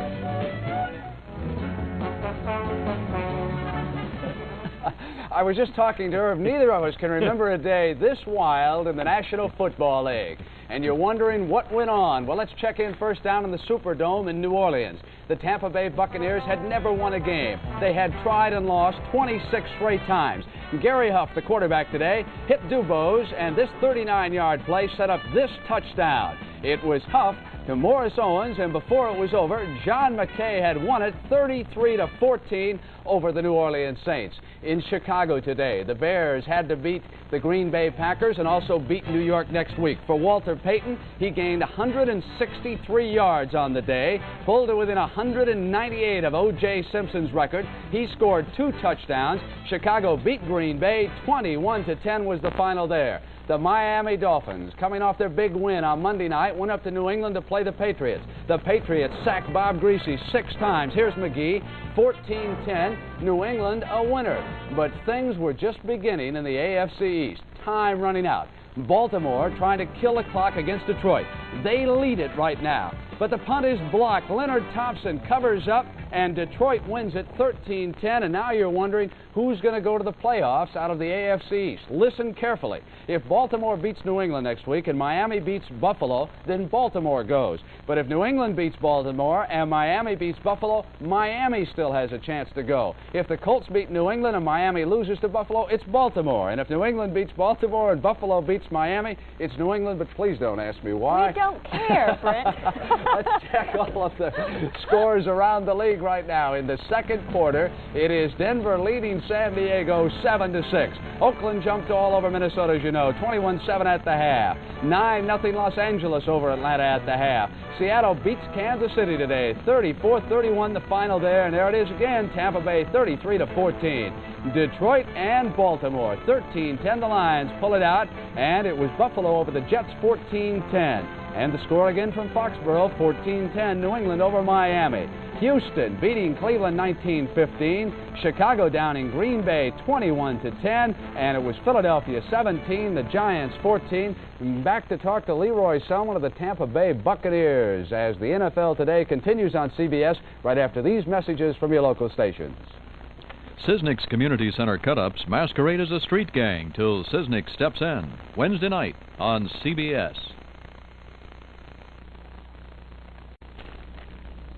Come in here, Miss Philly. Brent, Irv and I have decided that you've been doing a lot of talking and explaining. You just must be out of breath. I mean, nobody can talk as fast and say as much as you do. You sit back, drink that, enjoy it while I do this, okay? All right, enjoy Thank yourself. you very much. Okay. For the Tampa Bay Bucks and their defensive leader, Leroy Selman, of course, from Oklahoma. He was a first-draft pick in 1976. It's been a long, long wait for that first victory. Emerson Boozer asked Leroy about the game, their first win, and you ready? 27 tries. Final score, Tampa Bay 33, the New Orleans Saints 14. No one would have ever believed that Tampa Bay could score 33 points in one ball game. Certainly your defensive unit had 3 big interceptions, turning all 3 into touchdowns. That's got to be a record in itself. The man that leads it all, number 63, Leroy Selman, in my opinion, the best young defensive end in the business, and we're hoping along the way that you will go into the Pro Bowl and possibly become All-Pro this year, Leroy. What's your feeling about it? Well, I'm just glad to come out here and get this first win. That's all we've been concentrating on, for 2 years now. So I just must say that it's real great to get the first win. And, talking about the Pro Bowl, I just have to handle that when it comes if I get in there. I played with clubs where the offense could not score. Normally the defense would get down on your offensive unit. What has been the overall feeling about your offensive unit this year? Well, on our club, we knew that it's going to take a while coming in for the offense to get together, and we never gave up on them. We went out to play hard defensively and try to get the ball to them as much as we possibly can. And, today they did a real good job, and we came out and won. For 12 weeks now, you've been looking for that first win. I know every week the coaching staff gives the game plan. This is what we plan to do. What was it like this week getting ready for New Orleans?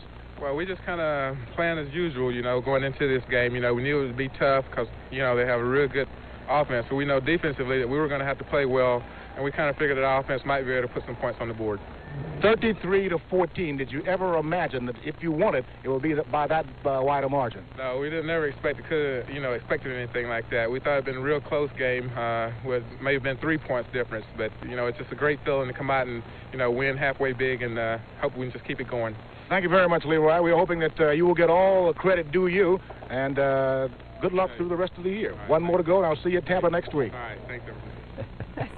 Did you catch your breath? I did. Thank you very much. Good. It's been a long wait for those guys down at Tampa Bay. Yeah. Let's now check in on the highlights and show you exactly how the game went. The Buccaneers dominated from beginning to end. Now, remember, they've always had a decent defense. It's the offense that's caused McKay trouble. Huff, the quarterback today, goes to DeBose, and here's that 39-yard gain, and that set up this touchdown pass. Huff to Owens, and at this point, the Buccaneers were ahead 13-0.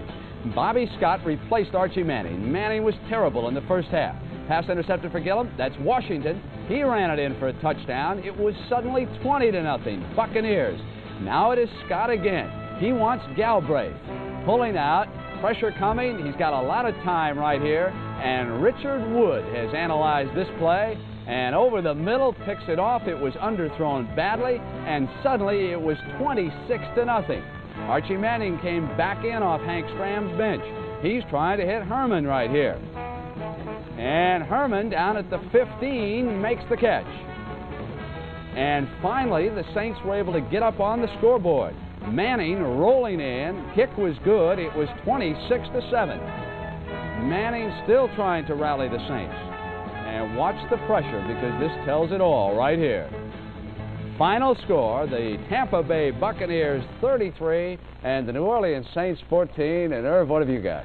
Brent, a real barn burner. The Detroit Lions knocked off the Baltimore Colts with just seconds left on the board, 13-10, and of course it was turnovers that did in the Baltimore Colts. Here's one early in the game. Roosevelt leaks hit on the goal line, fumbles the ball in the end zone.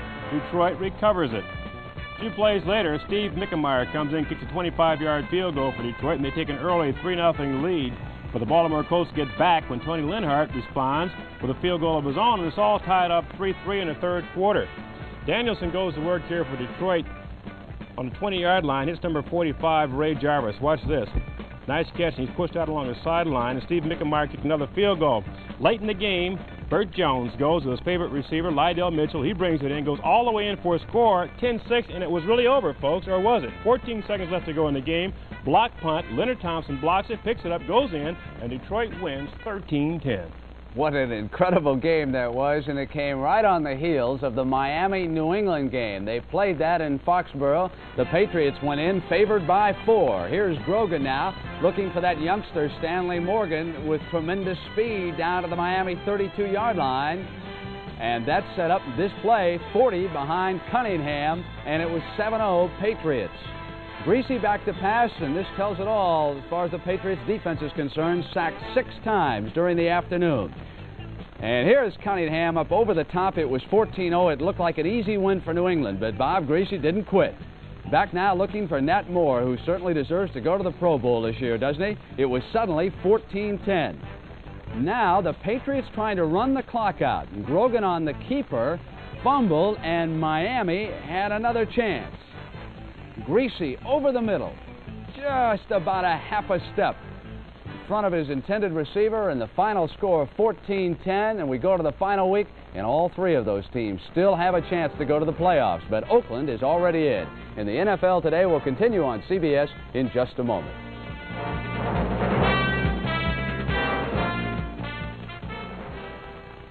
Showgirls of the MGM Grand for Color Track by RCA. Do my flesh tones look right to you? Are my feathers green? Is my gown purple? If these colors don't look right to you, you should know about Color Track from RCA. It locks in all the colors, including flesh tones.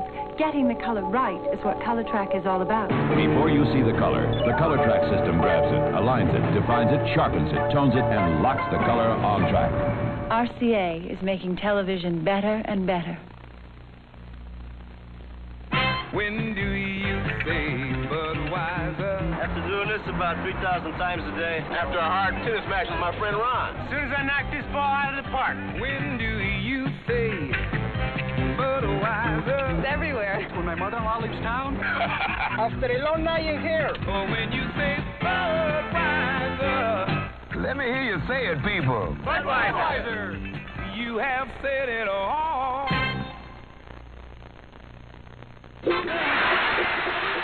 The Vikings have always been known as a rugged, winning football team.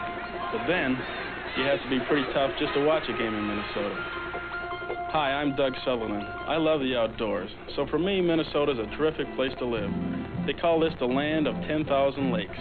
10,000 mirrors that reflect more beauty than I could ever describe. Lakes that frame wilderness and dairyland. Lakes that show the Twin Cities. Lakes that move iron ore and grain all over America. Lakes for people to sail, ski, swim, and do just about anything you can do on water. The people of Minnesota are hardy, hard-working individuals, and many of them take time to help their neighbors through their United Way. They're volunteers in the Red Cross, Services for the Aging, YMCA, and many other agencies funded by our United Way. They love their football team, their communities, and their United Way. For all these volunteers, we'd like to say, thanks to you, it works for all of us, the United Way. The preceding announcement was brought to you as a public service by the National Football League. Hi, everybody. Vin Scully along with Alex Hawkins, and I guess we should have figured it was going to be this kind of a day. Remember when they couldn't figure out who won the toss of the coin? You knew right then it was going to get off to a shaky start. Shaky would be an understatement. There were 5 turnovers leading to 4 touchdowns. Started off legitimately enough when Van Eeghen punched over. Then there was a touchdown pass to Branch, and then the ball really got wild and crazy. Willie Hall picked off a fumble for a touchdown, and then, of course, Nate Wright did the same thing. And the question now is, a youngster by the name of Tommy Kramer, can he possibly come back again? Well, I would think Tommy Kramer, all in all, after the shaky start he got, you know it's his first start and a big game for them, really for him anyhow, because you don't know who's going to go against Detroit next week.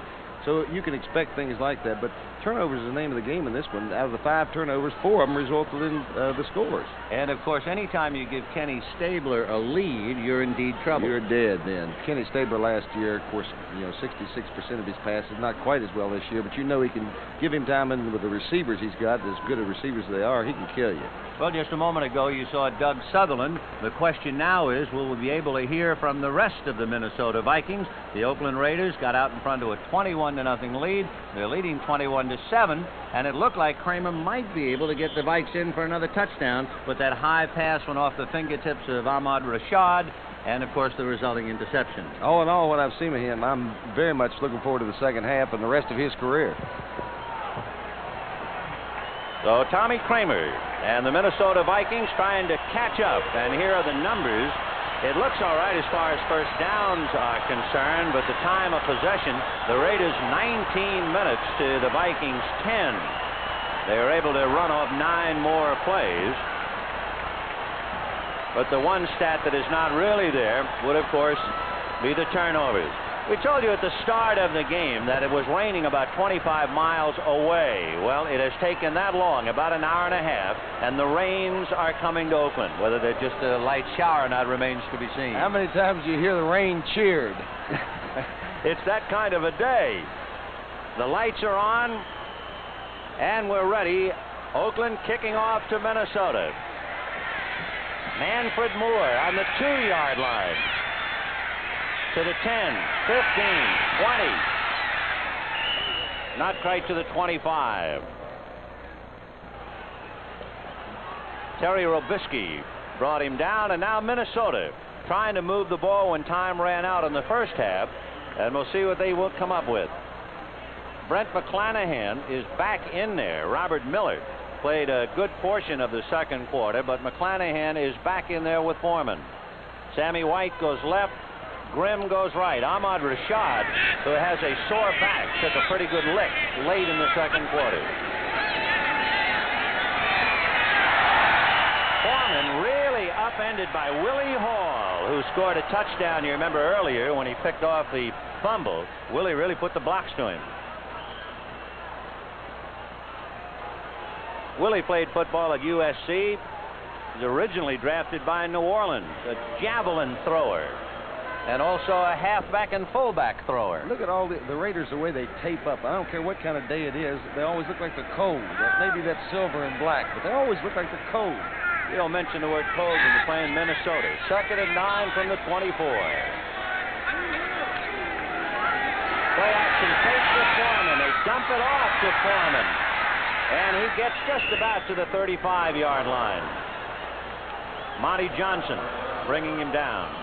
That's just about what he usually gains on pass plays. Just under 10 yards per pass is what he does. Look at, I've never seen that play stopped in professional football, and I believe I'd go into a game until they did. I'd keep on running it, particularly when you got a guy like Chuck Foreman, the way he can move around with it. Just a little delay out of the backfield, waiting for those linebackers to clear. Dave Rowe and Monty Johnson trying to read young Tommy Kramer's game plan. 1st and 10 from the 34. White in a slot right inside Grimm. Right and drop. It was almost picked off by Jeff Barnes, number 56. Willie Brown was also there, but look at the padding on Jeff Barnes. How in the world could he ever catch a ball? You got me. Look how he fires this. Tommy Kramer. He's got a shotgun when he wants to let it go. Not a perfect spiral, though. It's a very loose ball. Little hole in it. Not a tight spiral at all. Trying to drill it. A little bit over anxious. All right, 2nd and 10 from the 34.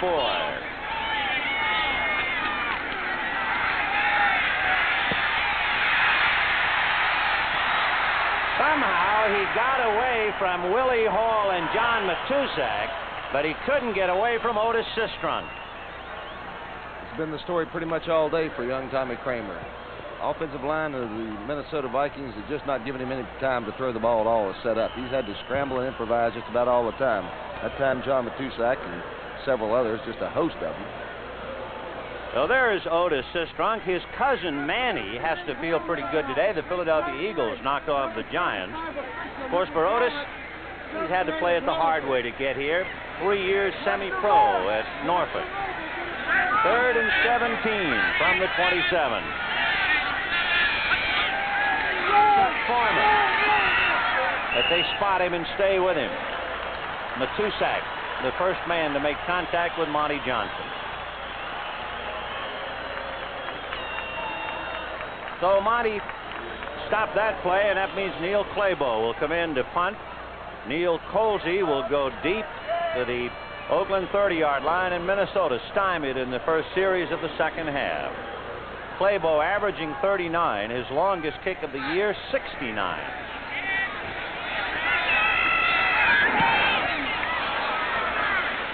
So Colsey will take it at his 27-yard line. And there's a flag on the play, dropped at the 30. Down fast under that punt for Minnesota, a rookie, number 45, Tommy Hannon, and let's wait for the call.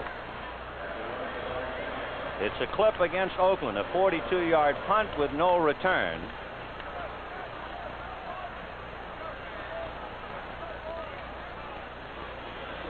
So it's against Oakland.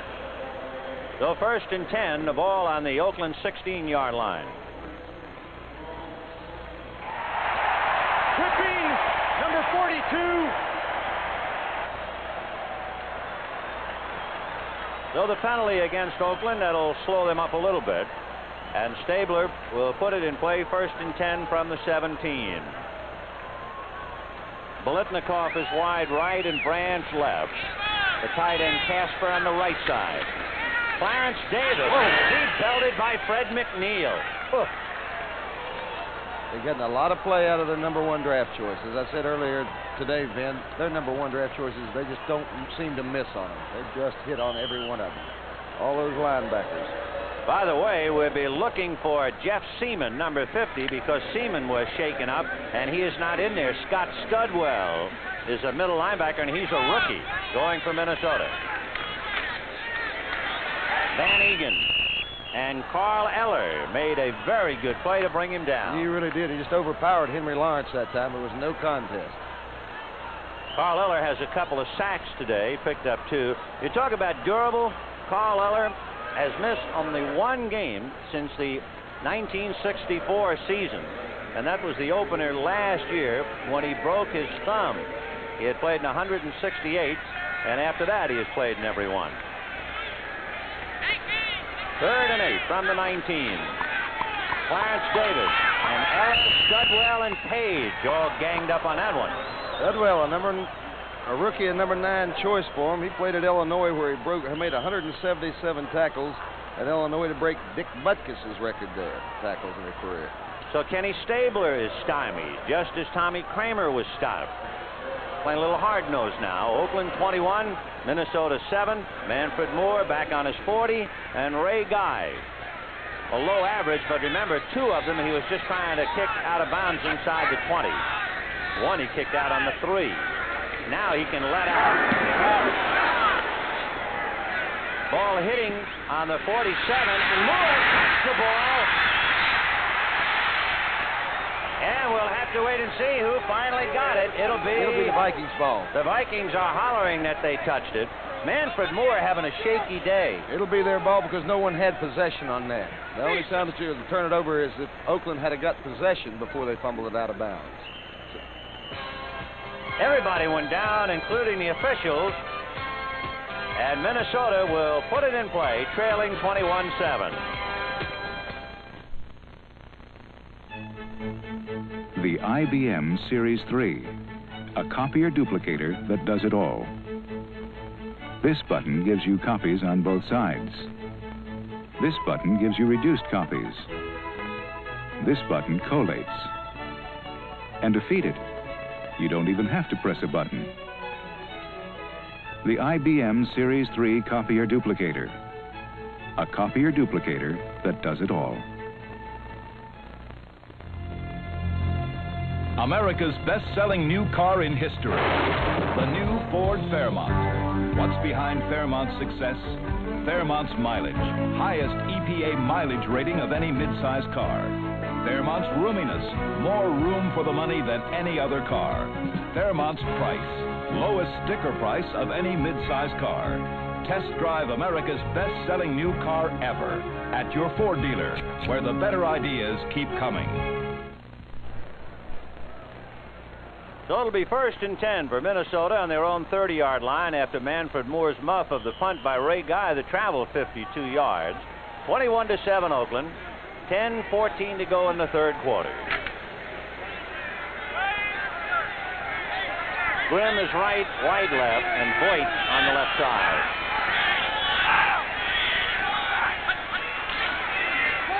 Play action fake, a good save by Foreman, because coming was Barnes, and you watch Chuck Foreman on the play-action fake, made a good block on Jeff Barnes to keep him away from Kramer. And with John Matusak all day long been putting pressure, he's been wearing Ron Larry out, or Yeri out, rather. Take a look at him here, number 72. Look how he uses that height and throws his arm. Now, how tall do you have to be? With those arms up, you're talking about 9 or 10 feet. When you're jumping, he's got those arms up. He's 6'7" anyhow. Yeah. 2nd and 10 from the 30. Grimm is to the left and White to the right. Kramer gets his tight end, Stu Voigt, and Jeff Barnes brings him down at the 35-yard line. Let's look in again on Ron Yeri and his battle with John Matusak. All afternoon it's been a good one. Matusak, number 72. Yeri wants to control him with that left arm a little bit, doesn't he? Number 73. So Kramer completing a pass, moves it out for a 3rd and 3 situation. The ball across the 35-yard line. And waiting at the other end, the awesome figure of John Matusak, 6'7", 270.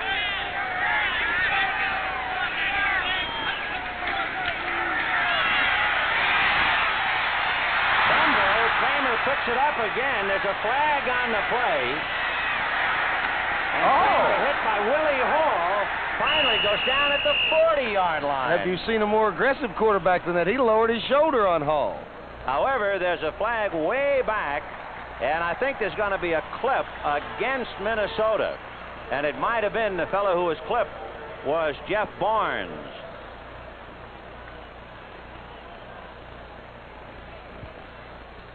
On the replay, remember, shades of Joe Cap, the Minnesota Vikings.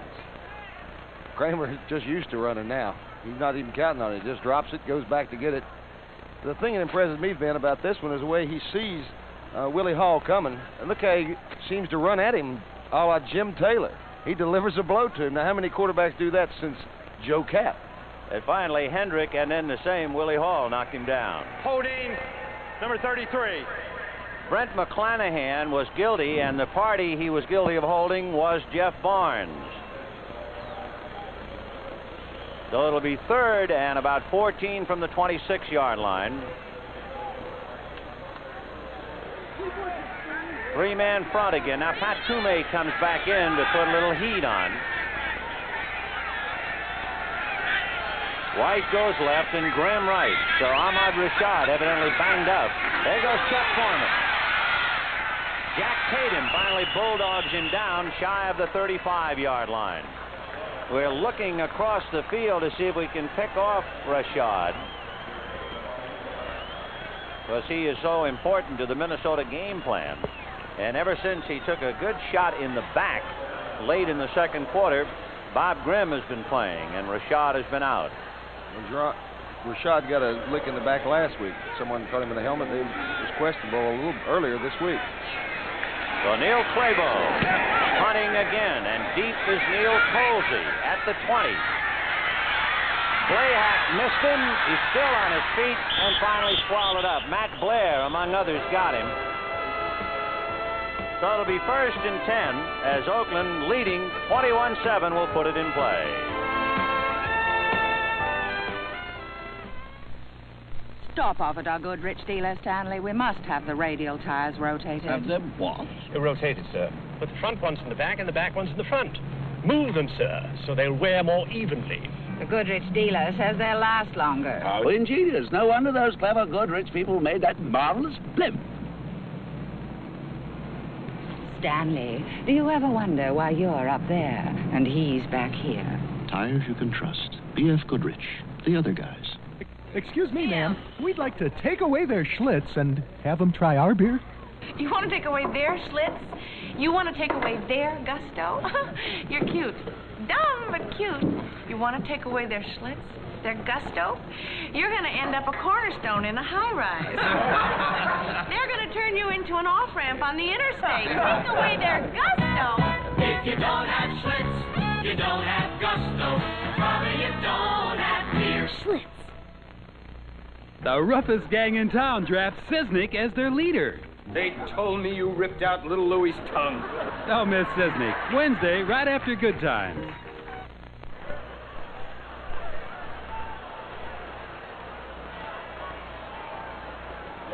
There's Ahmad Rashad, hand stuffed in his windbreaker. The report we get from the Minnesota bench is that he is okay.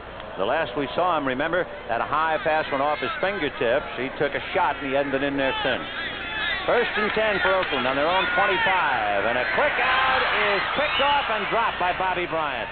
Tried to take it away from Cliff Branch, almost did it. You don't hear a whole lot about Bobby Bryant, but he has been a steady performer for the Minnesota Vikings throughout, about 9 years. Number 7 draft choice from the University of South Carolina.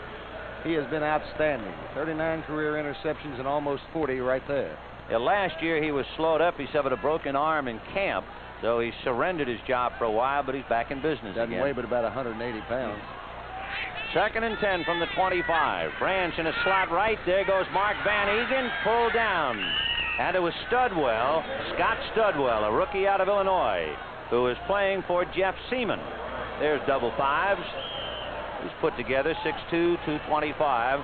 And as Alex mentioned a moment ago, he broke Dick Butkus' record in his senior year for tackles. It's a pretty heavy credential to bring into this league. I'll say it is. I don't believe I ever saw any better than Butkus. 3rd and 8 from the 28.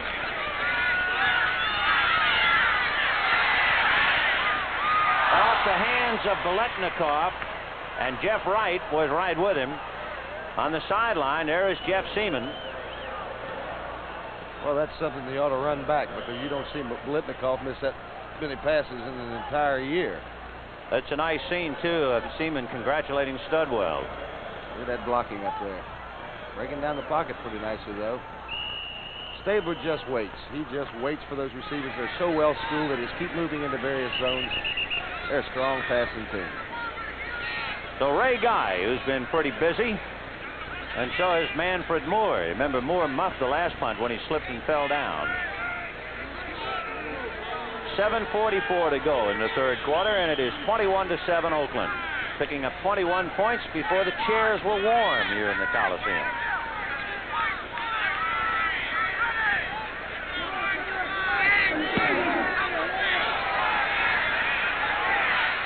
Moore juggling it inside his 25. See you later. Manfred Moore is having a very rough day back there. I'll say he is. He muffed 2 kickoff returns and well as that punt return. 48-yard punt, no return.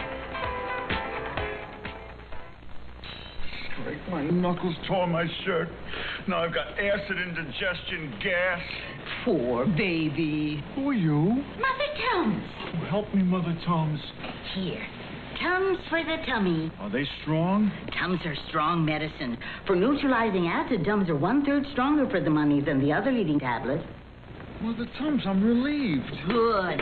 Now, about that torn shirt. Tums, 1/3 stronger. What's the quickest way to trim a door? Stanley Surfform. What's the easiest way to shape a tile? Stanley Surfform. What's the best way to smooth body filler? Stanley Surfform. Stanley Surfform tools have preset replaceable blades that won't clog and don't need sharpening or adjusting. Surfform tools trim or shape just about anything. What's the best way to give an elephant a pedicure? Stanley Surfform. From Stanley, the do-it-yourself company. We want to help you do things right. Bud Grant like a Dutch uncle talking to Manfred Moore. And, of course, Bud realizes what a tough job it is to be down there under those Ray Guy punts. And there's the hungry eyes of Willie Hall. He already picked up a score today, picking up a fumble, and he brought it in. He's been rather prominent in some very hard tackles as well. Certainly has, there.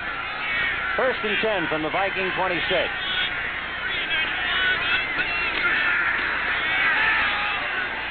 Picked out by Jack Tatum. To the 30, to the 25, to the 20, and Tatum brings Oakland into great scoring position again. What is that, Tatum's second interception of the day? It was, and there wasn't anybody near him. And the 5th of the season. Tommy Kramer just unloaded. No pressure to speak of that time. The pocket held. He just threw it too early.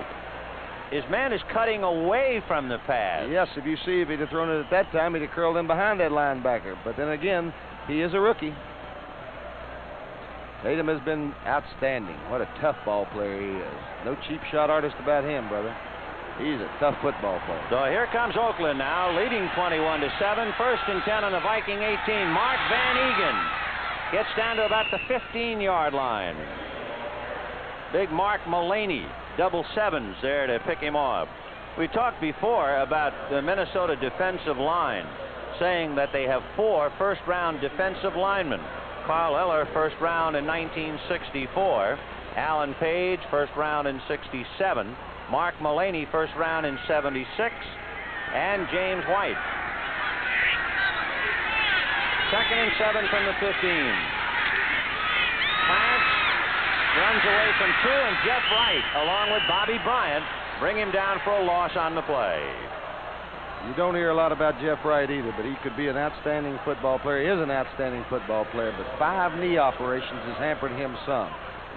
Can you imagine and still playing football? I believe I'd quit after the 3rd or 2nd or 3rd anyhow. I guess the last knee surgery was 1975 for Jeff Wright, who went to school at Minnesota. 3rd and 12 for the Oakland Raiders on the 20-yard line. 6:12 to go in the 3rd quarter.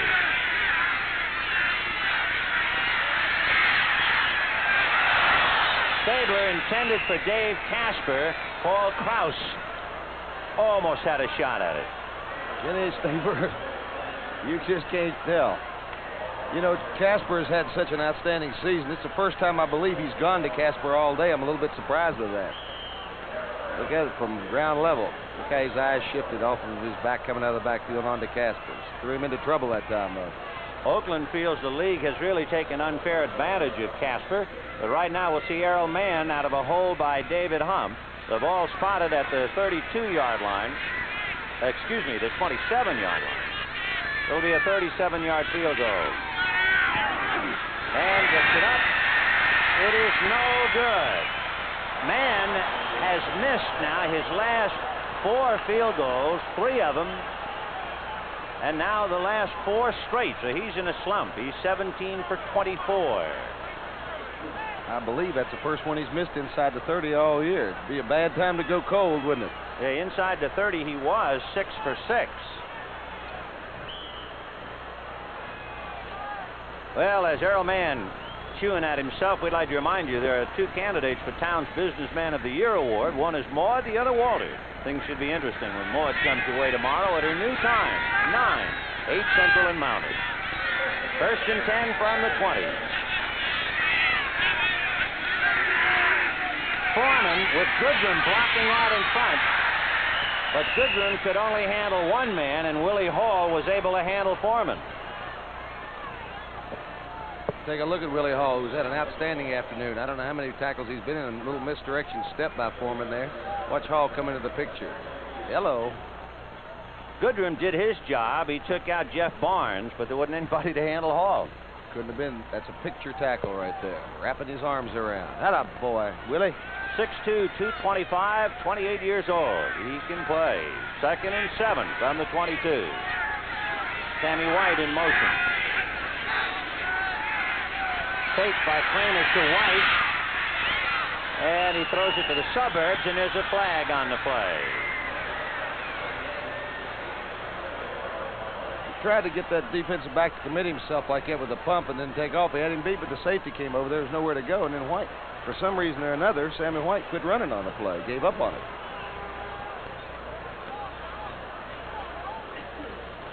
Oakland 21, Minnesota 7, 5:14 remaining in the third quarter. Boy, you look at these two teams, though, and how different they are in styles and contrast, but both of them winning teams, just dominating their respective divisions. No penalty. Number 62 was blocking behind the line of scrimmage, which is legal. Okay. I would think it we'll was. accept that. On or behind the line of scrimmage, I think is acceptable. And Ed White says, of course I follow the rules to the letter. You've got it. Ed White went to school up here. He went to the University of California. Got a lot of boys, about 8 boys from the Minnesota team from the West Coast, aren't they? That's right. Went to school in Cal.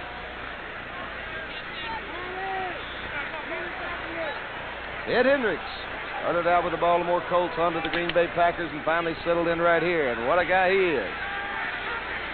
It'll be 3rd and 7.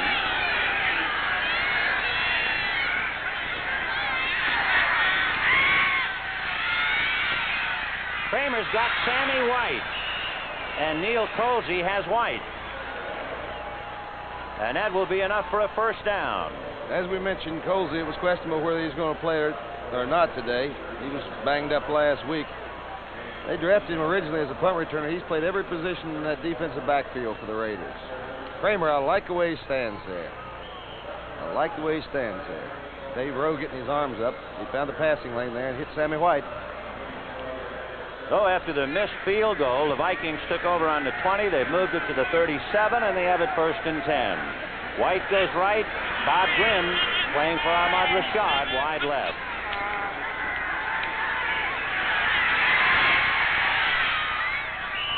Kramer trying to run around Matusak and Rowe. That's like trying to run around the Empire State Building. Takes a little longer, but heavier they are, huh? Well, just sitting on it. I love to watch Madden. 2nd and 10 from the 37 of Minnesota. Slot right, White inside Grimm. Robert Miller is now in the backfield, and it's a draw to Foreman. He got across the 40. Big Dave Rowe. As big as Rowe and Matusak are at 6'7", Oakland had an even bigger man. Tell you, earlier in the game, 6'9 and a half, I believe he was. They said they played the 3 of them on the same side of the line or in and about the same side of the line against Pittsburgh. Kept them totally confused. It was like volleyball. All they did was stand at the line of scrimmage and jump. Kept Terry Bradshaw totally confused. So 3rd down, 3rd and 6 from the 41.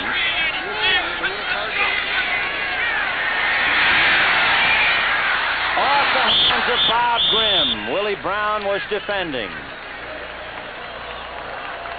Good, reliable player ordinarily is Bob Grimm. That was an easily catchable ball.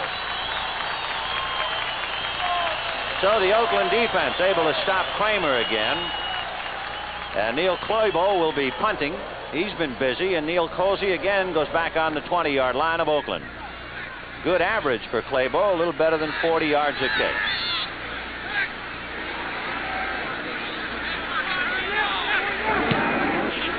And Kloibo gets a bomb off. Colsey retreating.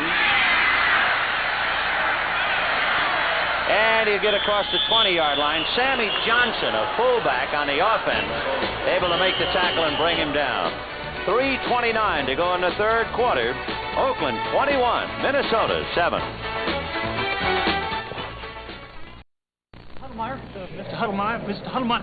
Mr. Huddlemeyer, excuse me, but I understand you've reserved an Avis car in Buffalo. Well, not only is your car going to be there, but even now Avis is checking the engine, tires, even the ashtrays. Nobody beats our car care program. So relax.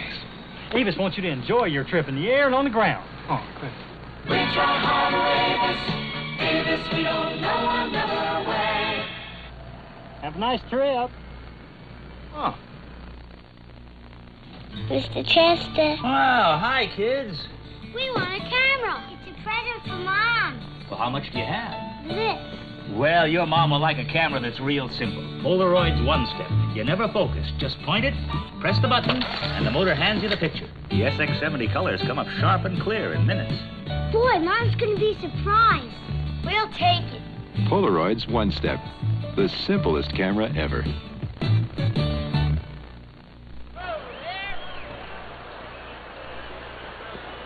Three minutes and 29 seconds left to go in the third quarter. Vin Scully along with Alex Hawkins from the Oakland Coliseum. Oakland leading 21-7, and a game that was marred by 5 quick turnovers has apparently settled down now. Meanwhile, at the Coliseum South, the Memorial Coliseum in Los Angeles, the Rams leading Atlanta 9-0 in the third quarter. Capoletti busted one for a touchdown. Sepien kicked a field goal, and nothing has changed since. Nothing has changed with John Madden. No, it still looks like an unmade bed. You said that. First and 10 from the 22. Mark van Eeghen. Mark Mullaney, number 77. One of those first-round draft choice defensive linemen out of Colorado State. There he is, big boy, 6'6", 242. And Mullaney, who plays back of both Eller and Marshall, is just waiting now because Jim Marshall has announced his retirement, so I'm sure Mullaney will be a regular next year. San Diego out in front of Denver by a couple. To Biletnikoff, and Nate Allen brings him down right about at the first down marker. Let's see. A typical Oakland play that time. Kenny Stabler letting Biletnikoff get plenty of depth on the thing and then making his cut very distinct and coming back toward the quarterback. Watch it this time. Oakland does this a little better than most teams do. The precision routes that they run and the time Kenny Stabler has. Look at it in the direction he's going. Back toward the quarterback before Nate Allen can wrap his arm around him. First and 10 on the Oakland 33-yard line. Stabler to Van Eeghen. And he hit and moved across the 35. Surprising because both Alan Page and Matt Blair hit him, and they're pretty good roadblocks, and yet Van Eeghen was able to pick up a couple. Van Eeghen, a very compact-built boy, and a very compact runner. He's going to be good for a lot of years with this Oakland team. And watch how the backs, let's see if they block for one another. Didn't have to that time. He's just a steady performer. Second down, 6 on a pitchback, and Clarence Davis. Again, at the bottom of the pile, Scott Studwell. So Kenny Stabler, fairly conservative, trying to move his club. Remember, in case you missed it, New England beat Miami. So if Oakland wins today, they are the wild card team. So it's a big one for the Raiders. Third down play for Stabler now. Davis runs into a pack. And again, you see number 55, Scott Studwell, the kid out of Illinois. He's doing good, isn't he? He sure is. They're pleased with him, too, aren't they? That a boy, you're doing good. 6'2", 224, and he's 23 years old. Did you say he was doing good? Yeah. He's also doing well. Yes, he is. Look at Scott Studwell, number 55. Nobody blocking him, and he's reading it pretty good for a rookie. It's a veteran team, this Minnesota team. They bring the rookies along themselves, the team leadership. Eller and Marshall and people like that. Kind of police over all of them. Joe Blahack and Manfred Moore in a twin safety. And Ray Guy going to pick it upstairs. Oh, my. And Moore maybe gained a yard. I'll tell you Terry Robisky almost knocked him into the grandstand. If it isn't raining now, there's no reason for it. This guy brought rain with that one. He can do anything with a football. He can line them out. That one, he must, I don't know what the hang time was on that, but it was tremendous. About an hour and a half. About a day. 42-yard punt. His average hang time is a little more than 4 seconds. However, there was a flag on the play to cancel the whole thing out. Manfred Moore, you remember, after that long talk with Bud Grant, you would think he was going to call a fair catch, but he took it anyway.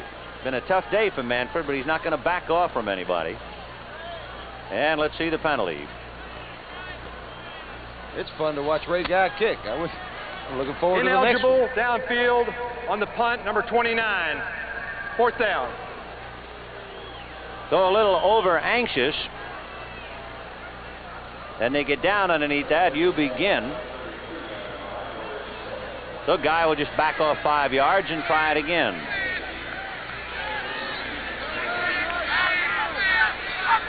Manfred Moore is alone now. Blahack comes off. So Moore all by himself.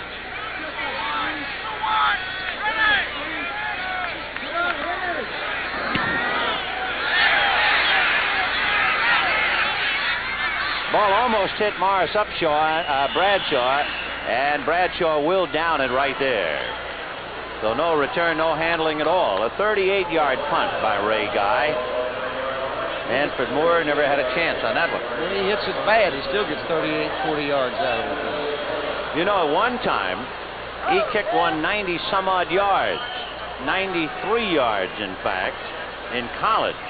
You can imagine kicking a football that far. Never seen anything like it. 93 in college. Ray Guy. Heck of an athlete.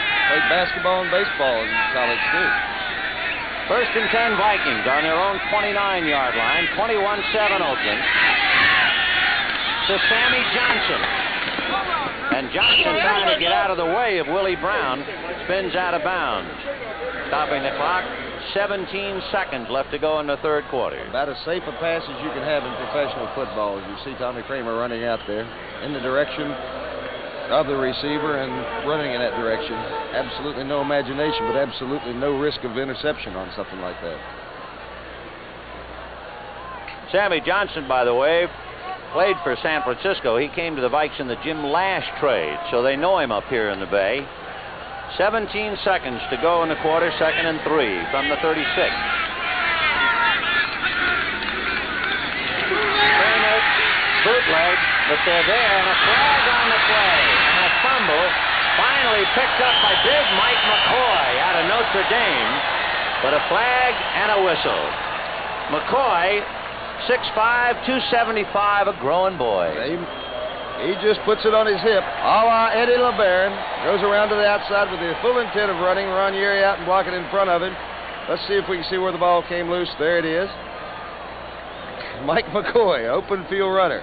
#1 draft choice for the Packers. Never quite panned out to be what they thought he was going to be over there. Oakland trying to rejuvenate another one of these boys that the other teams had given up for and picked him up. Made a trade for him. Well, it sounds like a dirge, the numbers for Minnesota. Would you believe 7 fumbles? And they've lost them all.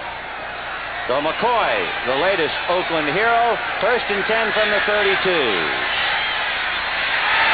To Cliff Branch. Touchdown. He beat Jeff Wright. 2nd touchdown for Cliff Branch. And Kenny Stabler just arced that ball, a magnificent pass. That's the way the guy does. When he wants to kill you, he can do it in a hurry. He's got the receivers to do it. He's got an offensive line that afford him the protection to do it. If you don't get a rush on this guy, you are dead. Look at the concentration and the leaping ability. That Cliff Branch is something. They developed him, though. The first 2 years, didn't catch hardly anything. From then on, brother, he's last 3 years, what? 60, 51, and 46 balls. Well, he's caught 2 touchdowns today for half a dozen this year, beating Jeff Wright, and Krause just couldn't come over in time to help out. Darrell Mann now trying to make it 28-7, and hold on.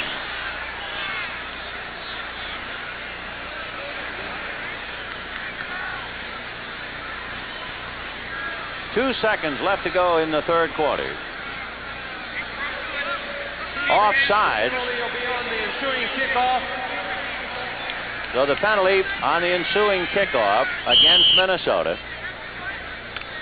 27-7 Oakland. They led 21-0 in the first quarter, and Minnesota unable to hold on to the football.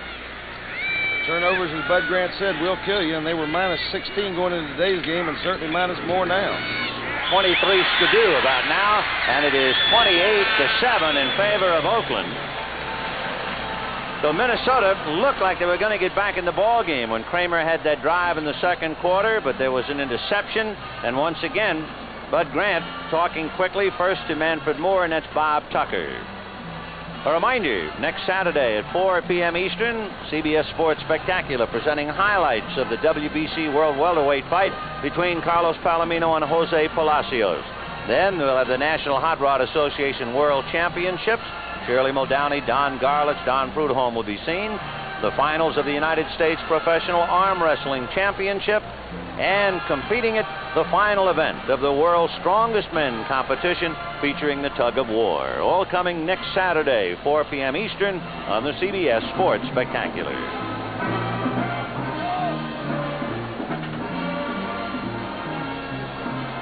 So the folks in Oakland feeling very chipper about things, especially John Madden. You know, it's the first time since 1971 and the second time since 1966 the Raiders have not been at least divisional champs. And of course they're going in as the wild card. Manfred Moore to the 20-yard line. 25, 30, 35. Boy, carrying that ball, as they say, like with a loaf of bread. That's his first return as the third quarter is history. So that's the end of the third quarter at the Coliseum. Oakland 28, Minnesota 7. And we now pause for a word from your local station. See Sean Connery in his most explosive role since James Bond. Watch the television premiere of The Next Man Wednesday on CBS.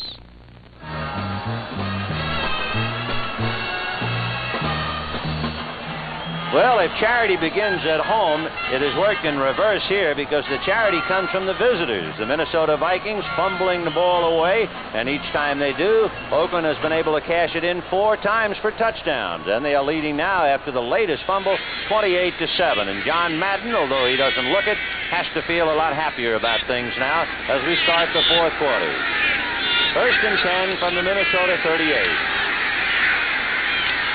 To Stu Voigt, the tight end, and he goes down just shy of midfield, hit by Skip Thomas and also Monty Johnson. Stu not having an outstanding year. That's his 18th catch on the season. One of the reasons, though, of course, is when they picked up Bob Tucker, they put him in most as a tight end in most of the passing situations.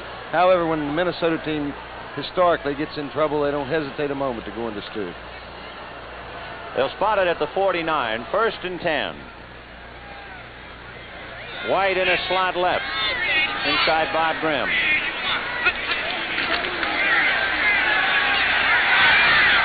Kramer going for Sammy White, no good. Lester Hayes was right there, and then Jack Tatum came over to help out. Lester, he's learning, isn't he? Get deeper than the deepest. Take a look at it again. Shades of last week, except this one went incomplete. Tommy Kramer cranks it up, got a good strong arm. Lester got victimized last week. He got the coverage down pretty well.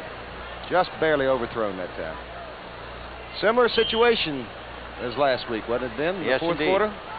They were trailing the 49ers 24-0 when Tommy Kramer came on, and did he come on? 3 touchdown passes. Well, he tried to get one in a hurry, 1st and 10, so now it's 2nd and 10 from the 49. White inside Grimm to the right. Tucker, the tight end, on the left side. Robert Miller had stayed back, and Kramer wanted to dump off to him, but there was tremendous pressure from Willie Hall. And he finally just threw it away. Miller was the closest man. And I did like the way he threw it away, too. Didn't risk getting it intercepted at all. Made no bones about it. Threw it in the vicinity of a receiver, but out of bounds. And we look on to Willie Hall.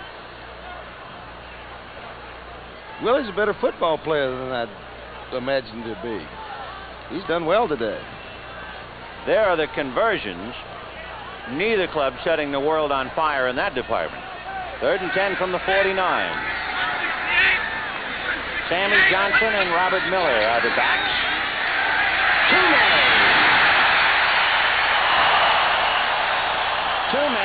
Pat Toomey was the one who put the slug on him out of Vanderbilt.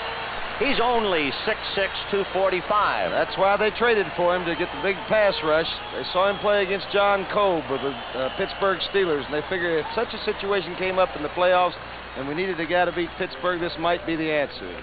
Al Davis picked him up or made a trade for him, and he has responded well. Look at that. Atta boy, Pat. Boy, they really put the pressure with Toomey coming one way and Matusak the other. Kramer did well just to hold on to the ball. Neil Colsey at the 21. Fumble. And Minnesota evidently recovered. Yes, they did. Let's take another look at Neil Colsey now as he tried to bring that punt upfield. Getting it kind of loose there. Sammy Johnson hit him first.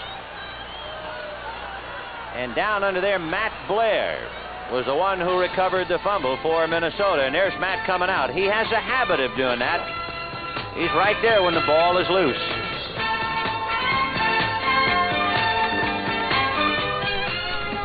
For the millions of people who need a full-size car, introducing the 1978 Ford LTD. If you need 6-passenger space, if you need a roomy trunk, if you want mileage like this, then the full-size 1978 Ford LTD could be just the car for you. LTD, a better idea from Ford. Milwaukee, world famous for great beer. No wonder some beers have borrowed Milwaukee's famous name. But the name Milwaukee beer drinkers prefer is Pabst Blue Ribbon. It's their overwhelming #1 favorite. Why? Quality. We challenge you to taste and compare Blue Ribbon with any other premium beer. Discover what Milwaukee already knows. Blue Ribbon quality means the best tasting beer money can buy. Pabst. Since 1844, the quality has always come through. CBS Sports presents the Cotton Bowl, where the #1 ranked Texas Longhorns with Heisman Trophy winner Earl Campbell take on the Fighting Irish of Notre Dame. That's the Cotton Bowl, January 2nd. Well, they're smiling in Oakland. The Raiders leading Minnesota 28-7. New England defeated Miami earlier today, and so an Oakland victory will make them the wild card club, so they got a lot to be smiling about. Minnesota, however, just recovering a Neil Colsey fumble. 1st and 10 on the Raider 42. Miller and Johnson, the running back. Kramer had a double picked off by Skip Thomas, and he steps out of bounds. The pass was intended for Bob Tucker. Skip Thomas. Johnny on the spot as Kramer goes to the well once too often. Had that sideline and go. He's tried it twice today, but you got to be able to take care of the free safety before you can do that. He didn't do it that time. He looked that way all the way. Well, that's the 3rd interception. And Kramer now listening to Bud Grant. That's what he's in there for, to make his mistakes this week rather than next week. So Oakland, after fumbling, gets the ball right back on the Skip Thomas interception. And Mark van Eeghen wrapped up shy of the 30-yard line. And the same fellas we've been talking about most of the day making the tackles. That would be Fred McNeil, along with Studwell, who's in there for Seaman. They're gaming on that side a little bit. Alan Page took an inside rush that time, trying to cut off that center's block and let Studwell roam and make the tackles like so many of the teams play the middle linebackers that way. Got a bright future, I would say. Jeff Seaman started the ball game at middle linebacker, and now Studwell getting a little extra experience. 2nd and 8 from the 29. Van Eeghen. Boy, they were going after the ball. Fred McNeil down there at the bottom trying to wrestle the ball away from Mark van Eeghen. And this is your life, Alan Page. Coming in, when you take that inside rush, if that left guard comes down on you, that's about what can happen. Collapse you clear on down the line. George Beeler, who put the slug on him, is another one of those giants up front. Page had to fend off Beeler, who weighs 270.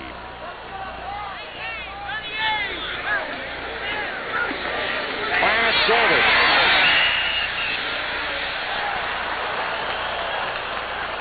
Looks like he might have made the first down on that. He caught Page in a stunt that time, stunting outside, and Eller closes inside. That's the way it's supposed to do. One leaves the area, and the other one comes into the area. Fights off his block, does an excellent job. Been a heck of a football player for a long, long time. Eller that time able to take the block of Beeler. Hit him right on the numbers. Carr was able to hold his ground and make the tackle. 1st and 10 Oakland on their own 38-yard line. Clarence Davis. Good block by Van Eeghen. Oh, they told us before the game that you should watch how these backs block for each other. And Bud Grant has to like that. And they sure do. Watch these backs now. Van Eeghen blocking this time for Clarence Davis. The guy hooks that linebacker to the inside there. Couldn't have been done any prettier. Davis knew exactly to bounce that side. The receiver had attempted block downfield on Bobby Bryant, but didn't get much done. So Van Eeghen able to take McNeil out of the play. Alan Page fighting on a bullet down there, trying to hold his ground. 1st and 10 from the 49. Van Eeghen.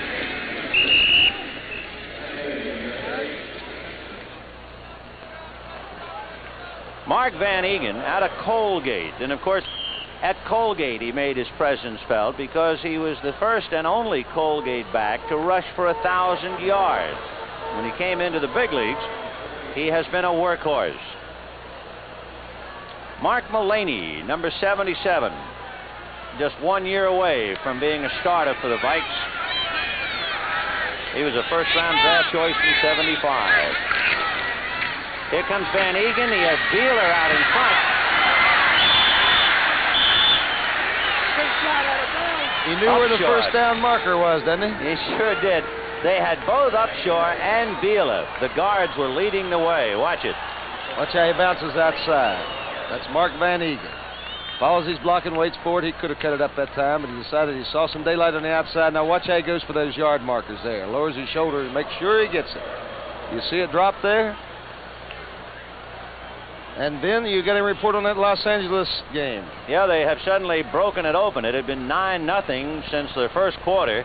Hayden on a 13-yard run scored to make it 16-0, and Rod Phillips has just pushed one over from 2 yards out, and the Rams leading 23-0 in the fourth quarter. So it looks like the Rams have put 2 games back-to-back for the first time this season, I guess. Just a couple of inches for a first down, evidently. By the way, Van Eeghen now has rushed for 91 yards. He is the standout ball carrier. He has carried 25 times. And they're a very tired Minnesota Viking defense. Double eights. Alan Page, who's been scrambling in the NFL for 11 years. So just inches. 3rd down. And we'll see what the snake comes up with. Banasak. And he picked up the first down. Banasak comes in the ball game, you know he's going to carry the ball, and he does it year after year, and he comes up with a big play. Short yardage situation, I don't know of anybody that can find the holes any better to beat Banasak. Banasak has rushed for 5 touchdowns this year. He scored 2 in the Super Bowl against Minnesota. In fact, he has 42 touchdowns in his career. It's an Oakland record. So Pete Banasak knows exactly where to go with it. Yes, sir. Following the blocks of Dave Casper, who is an outstanding blocker, as well as a pretty nifty receiver himself. 1st and 10 from the 38. Here comes Banasak inside Davis's block, and a good play by Matt Blair to submarine and get him at the ankles. Blair, who recovered that fumble earlier, we mentioned how he's around the ball all the time. So far this year, Matt Blair has blocked 4 kicks, 2 field goal attempts, a point after and a punt, and has recovered 2 fumbles. He has a remarkable knack for that. You have a remarkable knack for keeping up with all that, too. Yeah, you go write it down. Write it down. 2nd and 7 from the 35. Branch in a slot right inside Biletnikoff, and it's Banasak. He just followed Clarence Davis as if Davis said, right this way. Yes, sir. Follow the block of Clarence Davis. Let's watch it. Davis a block for anybody. Number 28. Watch how they follow it. You get the feeling that Minnesota is just being worn down by that offensive line of the Oakland Raiders. Well, Bud Grant implacable. Clarence Davis trying to get a breather. Carl Garrett, number 31, comes into the backfield for Oakland. Biletnikoff wide right and Branch left. Well, it's Banasak and Garrett back to the Stabler. 1st and 10 from the 26. And that time Banasak is wrapped up immediately. And the guy at the bottom, Fred McNeil.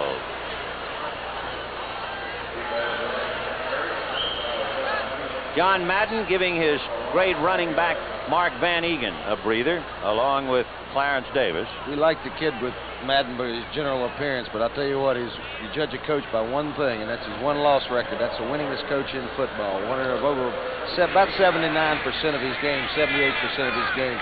That speaks enough for him. Another note on Madden, he was was born in Minnesota. 2nd and 12. Banaszak hit by Studwell, and so Scott Studwell getting a lot of experience, and Jeff Seaman spotting there was a flag on the play. Offsides, Minnesota.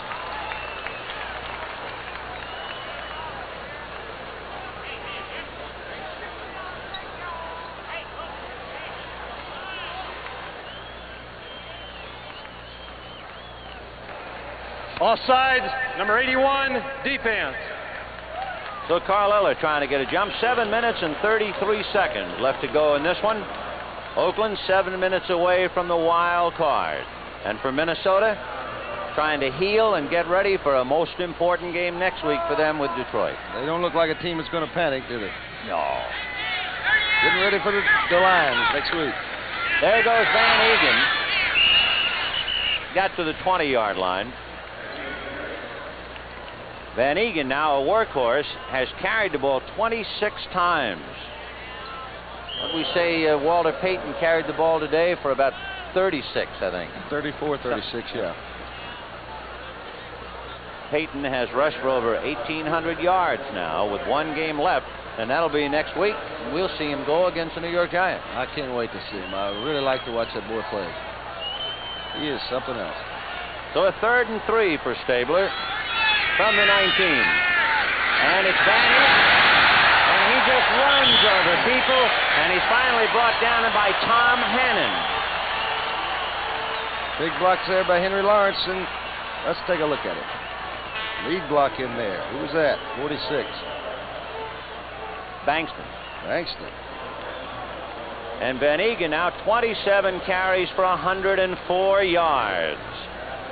Payton had 32 carries this afternoon. Walter Payton did. So 1st and 10. The ball on the 11-yard line, and Oakland thoroughly in control of everything right now. Van Eeghen inside the 5. So Mark van Eeghen. Let's watch Dave Dalby, number carries. 50. Oh, he just rides Alan Page completely out of the play. Dave Dalby, number 50. Only the 2nd center in the history of the Oakland Raiders. Jim Otto played there so long. Dalby's got a great future himself.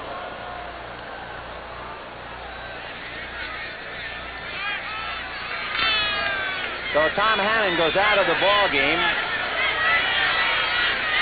It is 2nd and 2. Garrett just about to the line of scrimmage. 5 minutes and 28 seconds left to go in the ball game. John Madden and the Oakland Raiders are going to win the wild card, and Bud Grant and the Minnesota Vikings must wait another week. Mark van Eeghen getting an ovation as he comes jogging off the field. 28 carries for 112 yards and 1 touchdown. 4-year man out of Colgate. 3rd and 1. In motion, Bankston.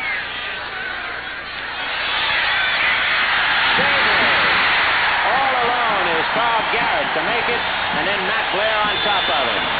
And it's a rout, boys. It is 34-7.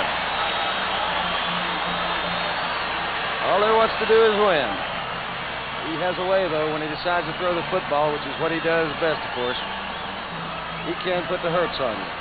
Carl Garrett all by himself out there before Matt Blair. A little bit too late. He's in the end zone already. Well, in the Super Bowl, to refresh your memory, Oakland beat Minnesota 32-14. They're now leading 34-7. Errol Mann trying to make it 35. And he does just that. So we have 4 minutes and 51 seconds left to go in the ball game, and it is all Oakland in capital letters. This drop is too little to cover the head of a match. Yet this is enough adhesive, super strong, super fast to lift 2.5 tons. It's Duro Super Glue. A drop will do to mend jewelry, ceramics, rubber, and glass in only 10 seconds. It truly is super strong and super fast. Super Glue. A drop will do. Super Glue, a product of Loctite Technology. Wherever you may roam, you'll find our name is known. You can trust a Delco. Thanks, Delco. Delco Freedom Battery. When things are getting thick and you want to start real quick, you can trust a Delco. Thanks, Delco. Delco Freedom Battery. They've got the stuff when the starting's tough. You can trust a Delco. Thanks, Delco. Delco Freedom Battery. Delco Freedom. Thanks, Delco.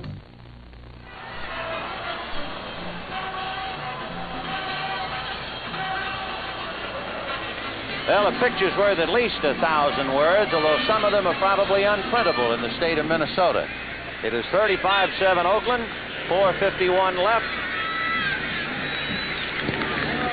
And Manfred Moore sees the ball bobbled and then picked up by Mark Keller. And Keller gets to the 25, and that's it. So Keller seeing a little bit of service handling that.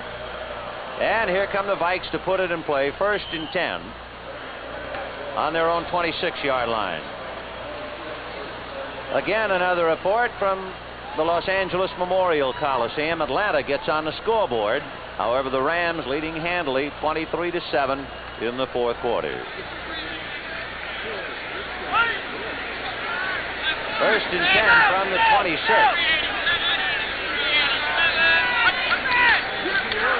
Here comes Sammy Johnson, and he gets out across the 30-yard line. So Minnesota will have the distinction of being chewed up in 2 Coliseums this year. They say they just went out of here alive and back home to that freezing weather where they're going to practice in, what is it, the Armory again? Oh, they'll be indoors, I guess. When they left home yesterday, they told us it was 9 below. Ain't nothing much to look forward to going home to, is it? 2nd down, 5 from the 31. Robert Miller buying a very tough yard at best. Meanwhile, Jim Turner has just kicked a 36-yard field goal, and Denver has turned it around to lead San Diego 10-9. Just a couple of minutes ago, San Diego had an edge, 9-7. 3rd and 5 from the 31. Wide left, Grim right. Off the hands of Sammy Johnson. So for Bud Grant, very early, we have not seen Ahmad Rashad, we have not seen Jeff Seaman, and now suddenly we are not going to see Foreman or McClanahan. We're seeing Miller and Johnson and young Tommy Kramer. And the Vikes unable to do anything with 3:32 left, and they'll be punting to Neil Colsey. Well, the poise of the Vikings, they're not going to go crazy over a loss like this and let it ruin their entire season. All their season is next week, getting the playoffs. And they're saving everybody for that ring, keep them healthy as they can. Bud Grant's no fool by any means. Funny-looking kid. Sure was. Colsey backing up. There's no reason to run it as it rolls inside the 20-yard line. And it's down on about the 15. So with 3:21 left to go in the ball game, 35-7 Oakland. When you're thirsting for a beer or two, but what you're doing isn't through, that's the time to take a natural break. Anheuser-Busch Natural Light. Brewed naturally with nothing artificial to give you a crisp, refreshing beer that won't fill you up, so it won't slow you down. Take a natural break. Anheuser-Busch Natural Light. It's time to take a natural break. Are you still chained to? Gotcha! The rechargeable Norelco rotary razor lets you walk away, free from nicks and cuts. Its 36 surgical steel rotary razor blades are safely protected inside 3 floating heads to give you a comfortable shave that's razor close, razor smooth, for up to 3 weeks on a single charge. The rechargeable Norelco rotary razor. It lets you walk away from gotcha.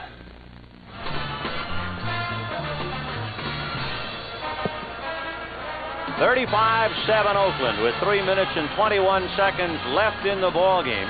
And I keep thinking of that line, we have met the enemy, and they are us. You got it. That would be Minnesota today. Mike Ray with Garrett and Robisky in the backfield for Oakland. And it's Terry Robisky out to the 17-yard line. Mike Ray out of USC. He's had 2 years there. He spent 3 years with Toronto in the Canadian Football League. His biggest moment, he beat Ohio State in the Rose Bowl. A very good field goal kicker. Also point after. Ray, R-A-E, 6 feet, 190, 26. Ray is playing and the snake is resting with a job well done.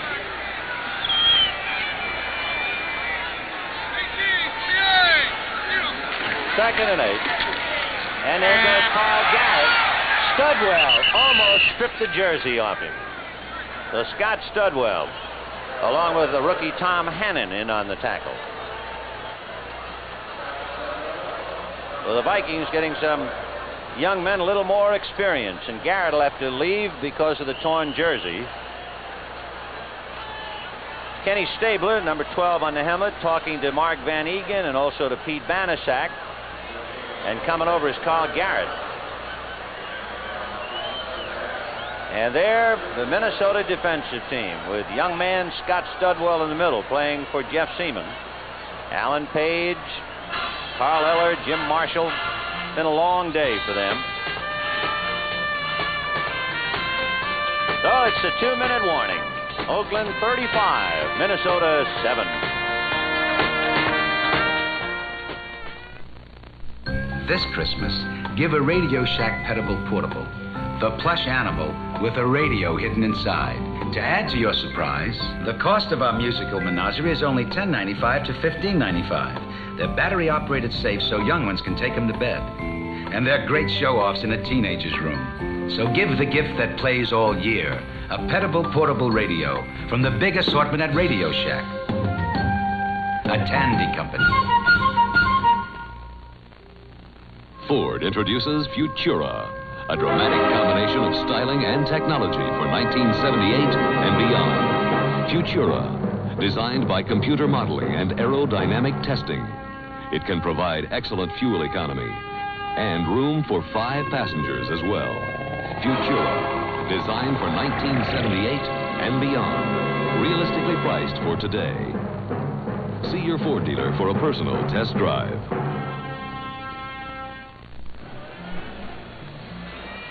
Two minutes left to go in the ball game. Oakland 35, Minnesota 7. Mike Ray in charge of the responsibility of calling the plays for Oakland. He has Robisky and Hubie Ginn in there now. Morris Bradshaw in a slot left inside Biletnikoff. Here goes Robisky. And down he goes. First he fumbled. And White looked like he handed the ball off. I think they will call somewhat like a forward handoff against James White. Looked like rugby there. Watch the scrum developing here. First, Terry Robisky out of LSU. Yes, he is. Good old Cajun name, too. There goes the ball. There's White. Now watch him hand it forward.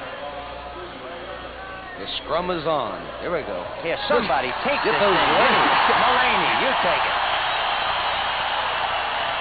And then, just for good measure, it looked like Mulaney fumbled.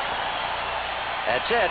That handoff from White to Mulaney, the illegal forward pass. It was an illegal juggling act is what it was. Well, maybe something good can come out of this. You know, often in defeat you learn more than when you win. Learn more when you do it something about how to correct it when you're doing something wrong than when you're doing it right. I don't know what all that means. It means what? Throw deep? Throw deep. First and 10 for the 19. And Kramer back in there. To Robert Miller. And he goes out of bounds inside the 15 to about the 14-yard line. Ball game produced by Robert Stenner. Directed by Tony Verna. Our thanks to our statistician, Dr. Bob Woods, and along with all of the other people who have helped to get us on, keep us on, and hopefully get us off. Soon.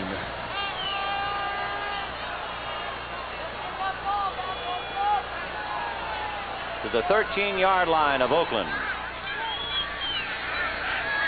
2nd and about 4.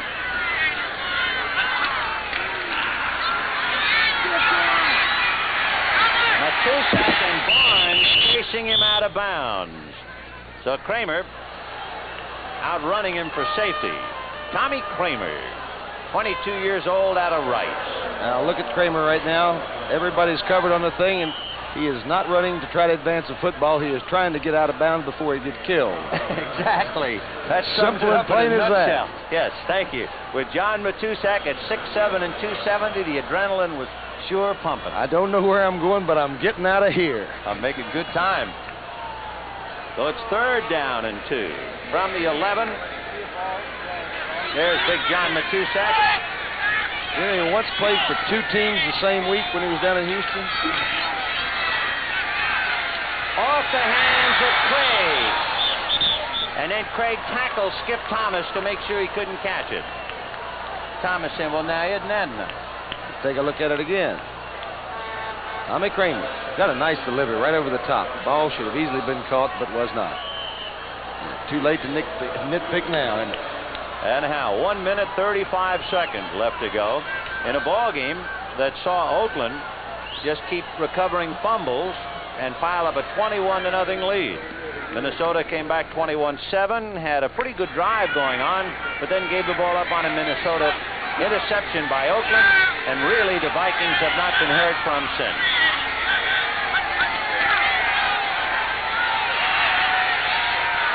All right. Heard from that time. Touchdown to Sammy White. Sammy White, 8th touchdown pass of the year. Sammy has had an outstanding season as he did last year. He's caught a pass, at least one pass in every game this year. There you see Tommy Kramer with a play-action fake there, drilling it in, and something good's come out of it. Maybe it built his confidence a little bit for next week. So it is 35-13 in favor of Oakland. Fred Cox, who is 2nd in NFL history in points, landed with 2002, and he missed it. Is that ever a summation of a frustrating afternoon? He has not been hitting it well this year.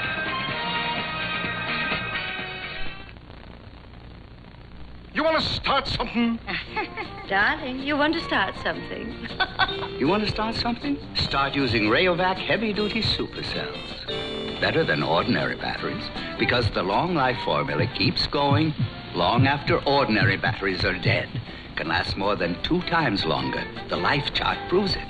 So if you want to start something, start using Rayovac heavy-duty supercell. Get something started with Rayovac. 35-13 in favor of Oakland. We have 1 minute and 30 seconds left to go in a somewhat zany game. I mean, when you start off the afternoon and the officials toss the coin in the air and then both teams line up to receive, you've got problems. In the first quarter, it just kept on getting worse. It was Murphy's Law and Schultz's Law all put together, wasn't it? Carl Garrett and you begin standing back waiting for Fred Cox. And here comes the onside kick formation. Smothered and recovered by Oakland. That was the onside formation, student body left, that worked once against San Francisco. Watch everybody load up. The chorus lines going left. Oakland was prepared to it as you see them slide there. They're a well-coached team. But the fact is, you have to give both teams credit for their organization. Minnesota has won every division except 72 since 1968. On the other hand, the Oakland Raiders are the winningest team in football, and there's a very good reason why. And that's one of them, too. Otis' sister, Al Davis, the guiding hand in what he's done. Whoa. 1st and 10 from the 46. And Robisky finally brought down by Mark Mullaney. And at the bottom is Tommy Hannon with 1 minute and 20 seconds left to go. You know, there are 2 McClanahans in the ball game, and that onside kick was recovered by a McClanahan, Randy McClanahan, a rookie for Oakland, and there he is. Went to school in Southwest Louisiana. You know a lot about Brent. The first look at Randy. 59 seconds mercifully left in this one. 35-13 Oakland. 2nd and 7 from the 43. Mike Ray at the wheel. And it's Trubisky following Ginn's block. And Wally Hilgenberg tries to make a pretzel out of it. Hilgenberg, in his 15th year.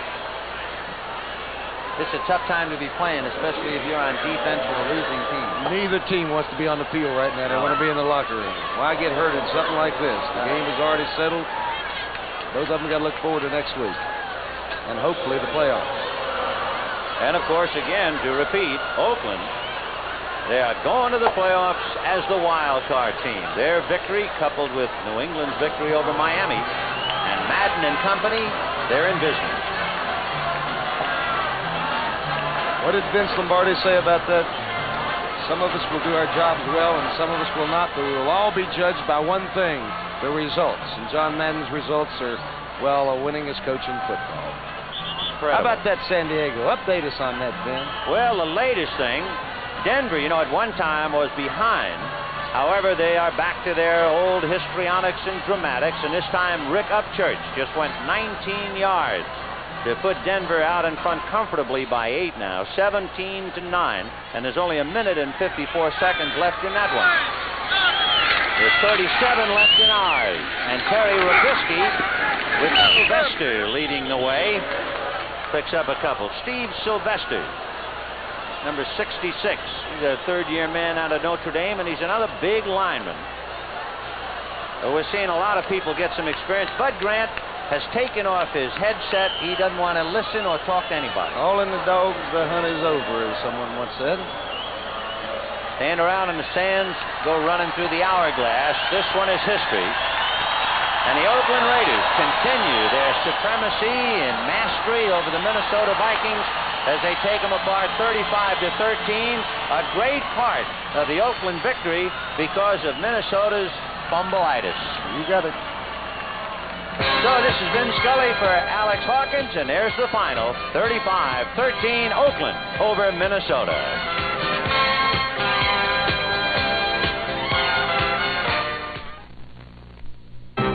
Down the Columbia, the Willamette, the Siuslaw, from the great renewable forests, they come. Logs. Logs to build a better America. And Homelight is there. Homelight, the king. Rugged as the men who run it. Men who fell the mighty fir and see it rise again. When the time in your life comes to get a chainsaw, get the king. Homelight, the chainsaw king. Introducing the new Remington XLR, the electric shaver that shaved as close as a blade. And to prove it, we're doing something spectacular. We're giving away a blade to compare it with. We guarantee the Remington XLR will shave you as close as a blade or your money back. Now that's really spectacular.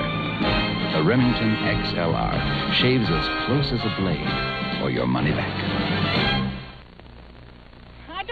About love. Just give me the sun and the wind. But, darling, Rio Niti is blessed with sun and wind. You said Rio Niti was for lovers only. But for nature lovers, too. Rio Niti is as pure and natural as the sun and the color of your hair. Amore. And delicious like amore. Rio Niti. Red, white, and rosé for a little later. It's only natural.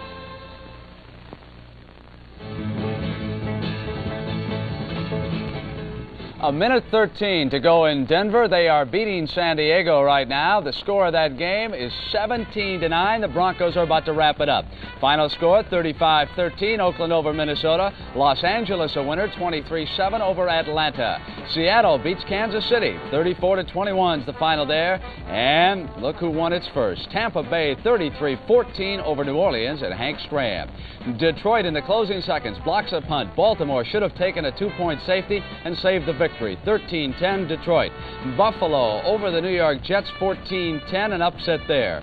Miami and New England, all three teams in the AFC East alive, 14-10 Patriots.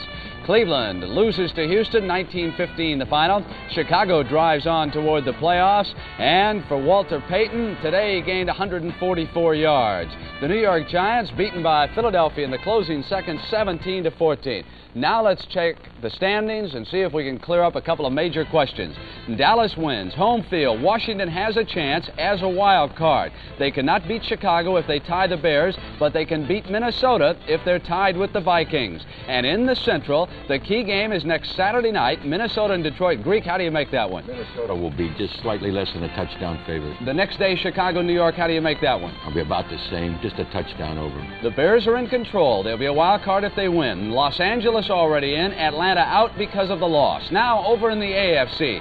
Remember one thing, Baltimore is in control here. If they beat New England next Sunday, the Colts go to the playoffs. Neither of the other teams are in control of their destiny. The only way the Patriots can go is if they win and if Buffalo upsets Miami. Moving along to the AFC Central, Cincinnati is in control here. All they have to do to get to the playoffs is beat Houston and they're in. Pittsburgh cannot go. They cannot be the wild card. That's been settled.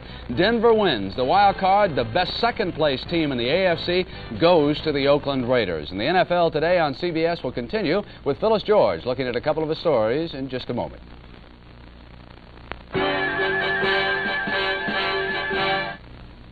Raggedy Ann, the storybook friend of generations of children. Now she stars with Raggedy Andy in a delightful new family movie from Bob's Merrill, the publishing people of ITT. ITT's Raggedy Ann and Andy, a storybook brought to life at some very lucky local theater. Friends with a dolly like you. Oh, this is perfect. Could you hold it for me? I get paid Friday. I'm sorry. This is a Christmas special. Oh, how about a deposit? Do you take postage stamps? You take Master Charge, don't you? Master Charge? Of course. You've just seen Clout in action. Clout is your Master Charge card, your personal account for Christmas shopping in over 2 million places. Carry Clout and relax. Oh, boy, do I need one of those. Irv, have a cigar for telling me that Washington wasn't out of it. Phyllis, what do you got quickly? Quickly. Let's see. Everybody knows Tampa Bay won their first game. It's no surprise. And their quarterback, Gary Huff, decided to light up a victory cigar. Irv, maybe it was that one.